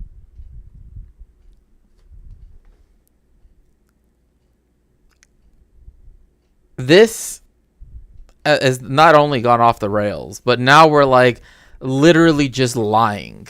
Like, this is literally just like people put so much doubt in anything victims of any form of abuse say, right? Anything in our society. and in the legal system. It's only in their like right wing thing where they see like maybe an individual case or whatever where they can make it seem like that's the case. Because again, we still live in a heteropatriarchal society at that. But also like this is, I mean, literally this is just made up. Like this is actually not true. A couple of people that happened to. We all need to be. Of course. Oh, I have some friends that it happened to. Sure, whatever, bro. Sure, yeah. I definitely, yeah. You. So wait, okay. This means that he just also admitted to saying, "I have friends that have physically harmed women in a relationship." Okay, that's just sussy as hell. Be very careful over the next year. For normal people, keep your eyes open for when these decisive shifts might happen. I thought the whole point, like his earlier point, was that we don't know what's gonna happen. We don't know what's gonna be the, you know, whatever. Now he's like, normal people, whatever that means as well, be on the lookout for something that you can't tell is happening. If you're a blue person in Texas or a red person in California, try to figure out when a good time would be to get out for your own safety. A blue person or a red person? That is just like, wow. Like, see, this is why I've said prior, right? It's like, what do you want to vote for? Blue fascism or red fascism? Because that is literally the only difference, is just like the color of tie, right? Like, literally, if you're referring to people by color, like, oh, are you a blue or a red? Like, what does that even... And notice that it also involves people self-selecting themselves out of, you know, like, oh, if you're a Democrat, right, or a blue person, you can't live in Texas, right? Like, that's literally what it's saying, right? Like, if you, and like, oh, if you live in California and you happen to be Republican or a red person, then, you know, you have to move, as if like all of the interior and northern parts and Orange County and Inyo County, all these weren't all, you know, very conservative areas, right? Like, it's just that where people actually live, you know, people vote Democrat, I guess. Lots of death happens in civil wars, and people hate the other side. Think of all the Jews in Poland in 1939. Oh my God. Ay, boy. I cannot believe that this... What is he talking about? Like, now I'm just like, I don't even know what's going on. Like, now I'm just like, okay. Okay, bro. Like...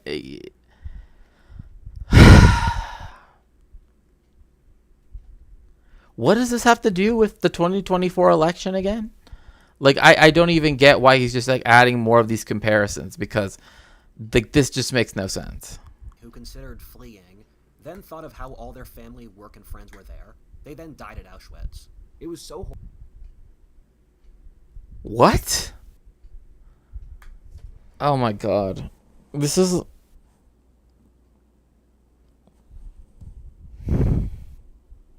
That's literally blaming people. This actually is anti-Semitic, because it's literally blaming Jewish people for ending up at Auschwitz. Like, that's literally what he just said. Like, oh, they could have left, but instead they decided to, you know, not leave their families. And then they ended up here. Like, this didn't need to happen. None of this needed to happen. horrible they couldn't predict it, but that didn't stop it from happening. This also...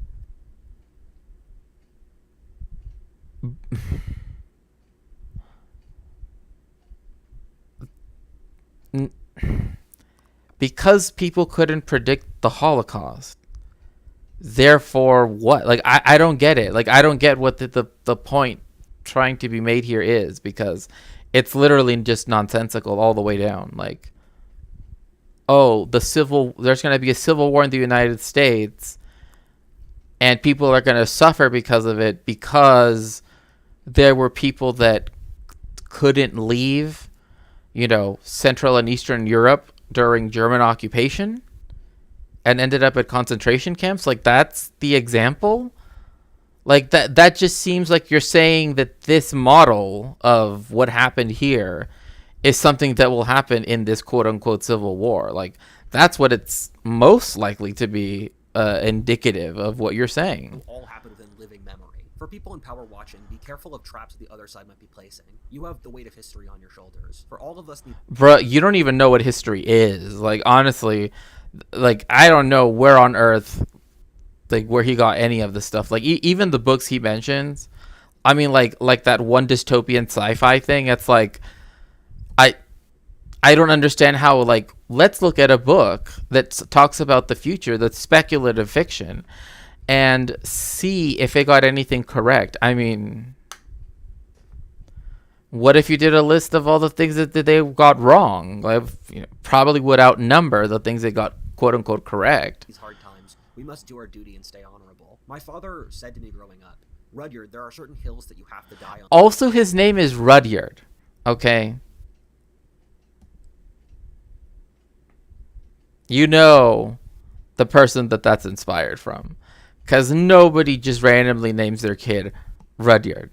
Like, they have to be, like, it has to be a colonialism enjoyer, right? For someone to be like, yeah, I'm going to name him after,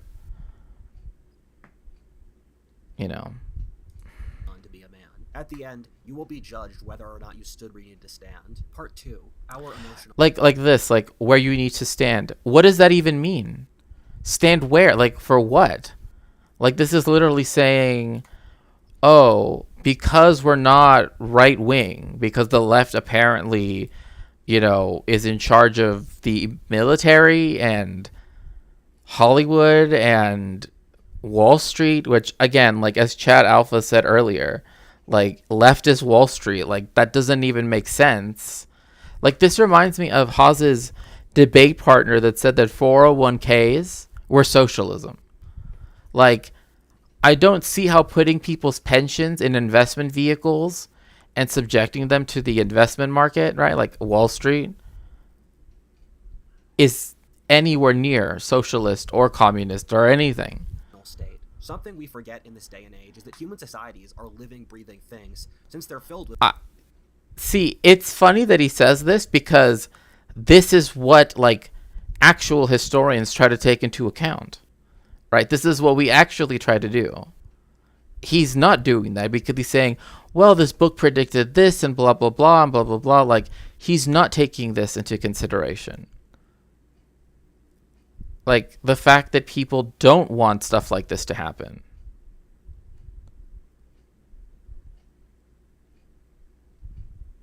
Like, yes, people are living and breathing when he thinks it's proving his point. Otherwise, he can just point to, science fiction and be like, well, this book here. With living, breathing people. Society is...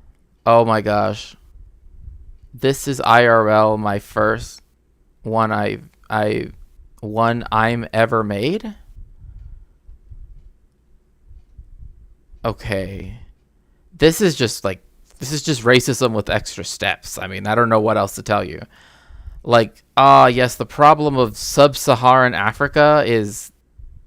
What?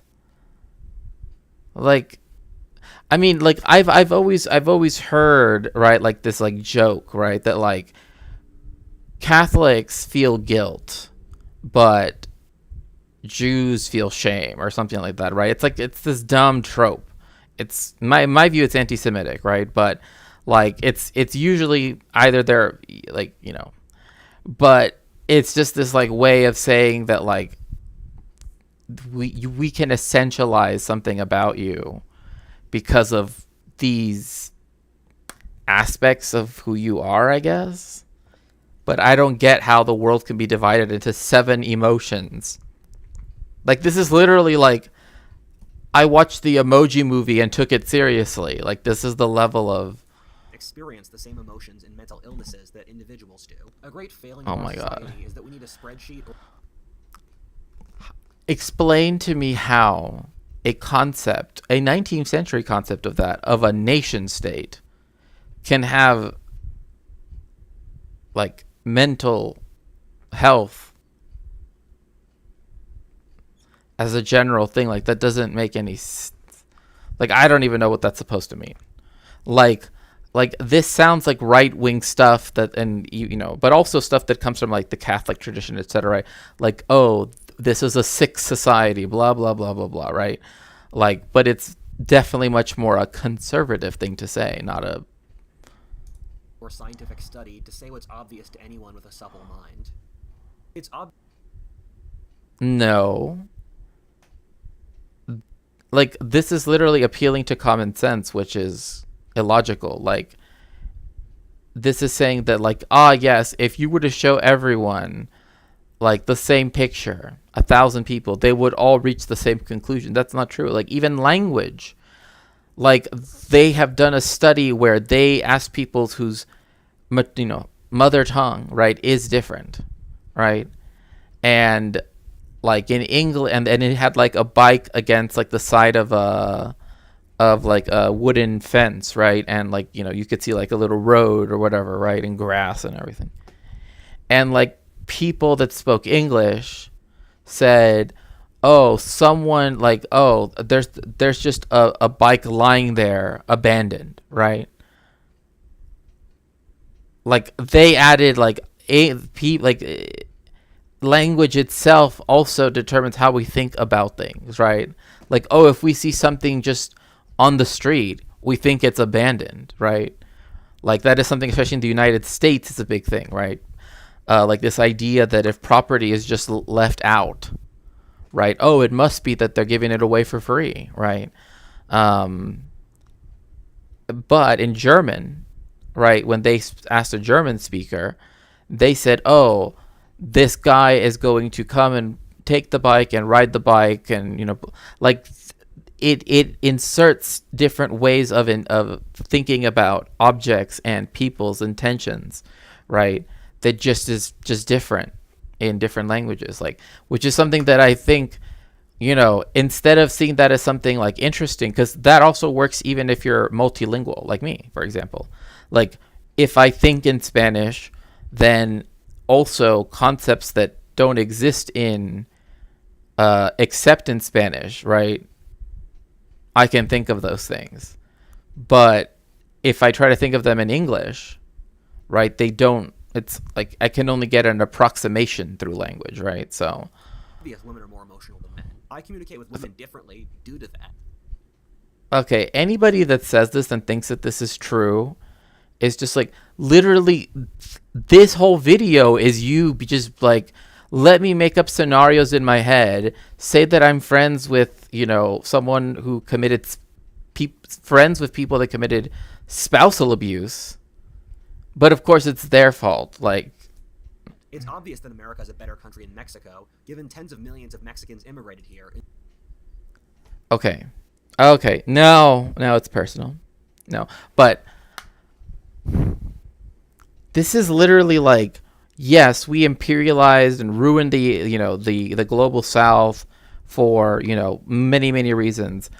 But why on earth should we let the people that have suffered because of that imperialism, you know,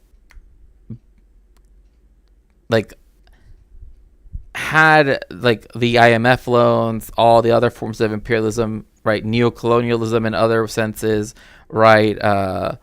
Like all these other things that have happened historically around the global South.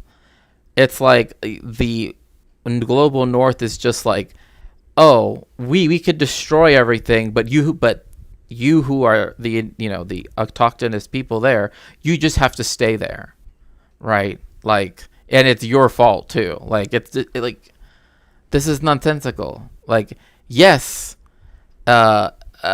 millions of Mexican people did immigrate to the United States. I would even say that quite a few who came at certain periods of time were refugees of the, you know, when Mexico was still under one-party rule, you know. But again, like, these are not all Mexicans. This is another thing the United States does a lot, it says like Mexican, and it means just anybody that arrives at the border. Like it's. And the reverse didn't happen. If a guy is charging you with a machete, It's fun. It's interesting that he says like the reverse didn't happen, and yet, like rich white people, all they want to do is go retire in Mexico, like. Which of course I'm not saying that there's any comparison. I don't want to equivocate, but I do think that it's kind of like this weird, like, how should I put it? Like, talking point, right? Like, I don't know. Like, I think about it and I see it as, like, oh, people don't go the other way. I mean, but they do. Like, lots of Americans go to live in the in Mexico because it's so expensive to exist in the United States. But that doesn't mean anything. Like definitely not what you're trying to get it to mean. Like, that's just ridiculous. Okay, let's see here.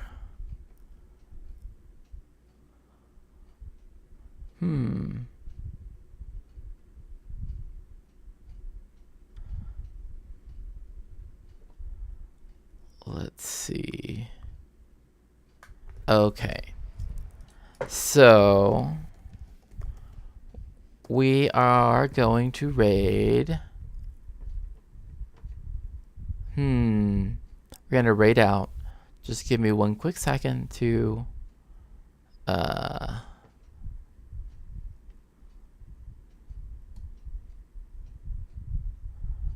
figure out who. One quick second. Okay. Unless anyone wants to suggest.